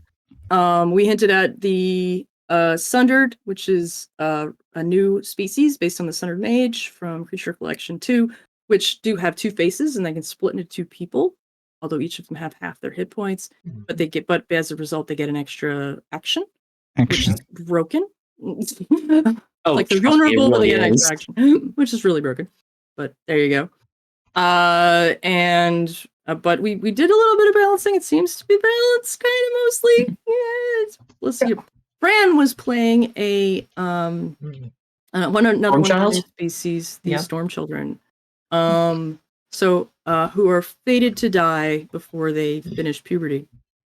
So haglings, however, are children kidnapped by hags who are children forever. So having a storm child make a deal with a hag, become a hagling, would be one way to survive. So it felt a little obvious. And does this book have child endangerment? Yes, it does. We got Honestly, lots of touchy Sabiha stuff. wasn't really in danger. Yeah. Looks at the Art of the Celestine Reaper again. The Arcane Symbiote, which was our warlock patron, is basically a symbiotic or parasite that latches onto somebody. If you do as a warlock patron, they give you, your warlock stuff. It's kind of meta magic stuff. Interesting wisdom warlock build too, which you don't usually see a lot. Most people dump wisdom with warlocks. That's true. Actually, not really. Wisdom is kind of like, technically most of the stats that you would not want to dump is like Dex and Wiz when it comes to saving throws, and that's basically it. So it's more like intelligence that's dumped. Yep. More like and then we also have constructs and elementals and oozes and fish and Piscenes, and oh my god, this book is ridiculous, with creatures from CR 1/4 to CR 26 running the gambit. And I loved it. I thought that it was an amazing book. The art's fantastic. Okay, I'm totally biased because I helped work on it, but you do need to check out the Art of the Forge Motor. Absolute peak. Literal it really is peak. absolute cinema. The Forge Mother. Oh god, I love the Forge Mother. I actually think the it's Forge the Mother best is so one, cool. in my opinion. Oh, Forge Mother and the Celestine Reaper are my 2 favorites. They're both epic level horrors and absolute a blast to check those out. We didn't show them in this little playtest. I'm very proud of my flying vagina whale dragon. That would be the Celestine Reaper. And there's Deathweed. And there's Deathweed. Undead Weed. Okay, and that's it. Check us out on DriveThruRPG. The link better be in the doobly-doo. I hope one of you stuck the link in the chat. Let me see, actually. We might have. One of you stick the link in the chat right now. Now. Alain will put it in. Alain has official Yeah. permissions. which we I'd love. love another one, to be honest. Why not? Shut up and take my money. Your money is there. You can go, like, literally go drive through now. Can I could. Oh, we can't. Can we not post links? No, Alain can post and will probably post the link again. All right. I did post a link myself, but it did. Yep. Did Yeah, it that doesn't let one you. not It appear? doesn't. Yeah, no, Oh. you have to have special There. Okay, permissions. see, makes sense. Makes sense. Yeah. Yeah. There we go. There we not go. aware of Thank that. you, Nightbot. All right. Yeah. We People love you, tru- Nightbot. People We trust love you, Alain. Nightbot. They don't trust us. And, So Sangus They got should not, to be Titanspwan honest. in stores right this minute. Pages and Pages of Glory, and also check out some of our other more recent Scarlands books. We've got came out for Savage Worlds. Travis Legg has done a whole bunch of new books. Is working on a bunch of new books for Scarred Lands. Got a couple of smaller titles out coming soon. Revisioning Gauntlet of Sporagos and Savage Worlds. If you're tired of D&D 5e, if you're not tired of D&D, this book though is sort of forward compatible. So there are rules for the playable races and classes and whatnot that will move forward into 2024. As well as a whole bunch of other titles: Frostlands of Fenric, Vigil Watch, The Wild Warren, Slytherin Broods, Vigil Watch, Bella K, Friends of the Frostlands, Ships of Galspad Volumes 1 and 2, People of the Snow for Frostlands of Fenric, and many, many, many other titles that these fine folks have worked on. As when we close, any last deets or messages, one by one, going around, starting with MD? Anything else you want to add? Not much. One thing. I'm fairly impressed that we kept around like 12 people ish throughout the whole thing. Dang, like 5 of us are dead. Like, like at least 7 people stayed here. How can people find you? We stay winning. How can Do you actually? want people I to don't find know. you? Yeah, I wouldn't mind. Actually, the only thing I think I know is that I have like a Twitter or something. Like never use. That's it. Alright. I'll actually put it here and call it a day. Discord. Lena. But who the fuck uses Discord for that? Moving on then. Lena, how can people find you? Well, I don't have too many pieces of media, but on Discord I am Viper Rogue Khan. I will just write that out real quick. VIPERROUKAN. All right. And Julie, how can people find you? I'm Exalia, EXHALIA, on all social media. On all social media. You're on LiveJournal? Not all. Let's say she is. On MCare. Okay. And Adam? Yep. So on Discord, I am Autonomous Zool, spelled ATONOMUSXUL.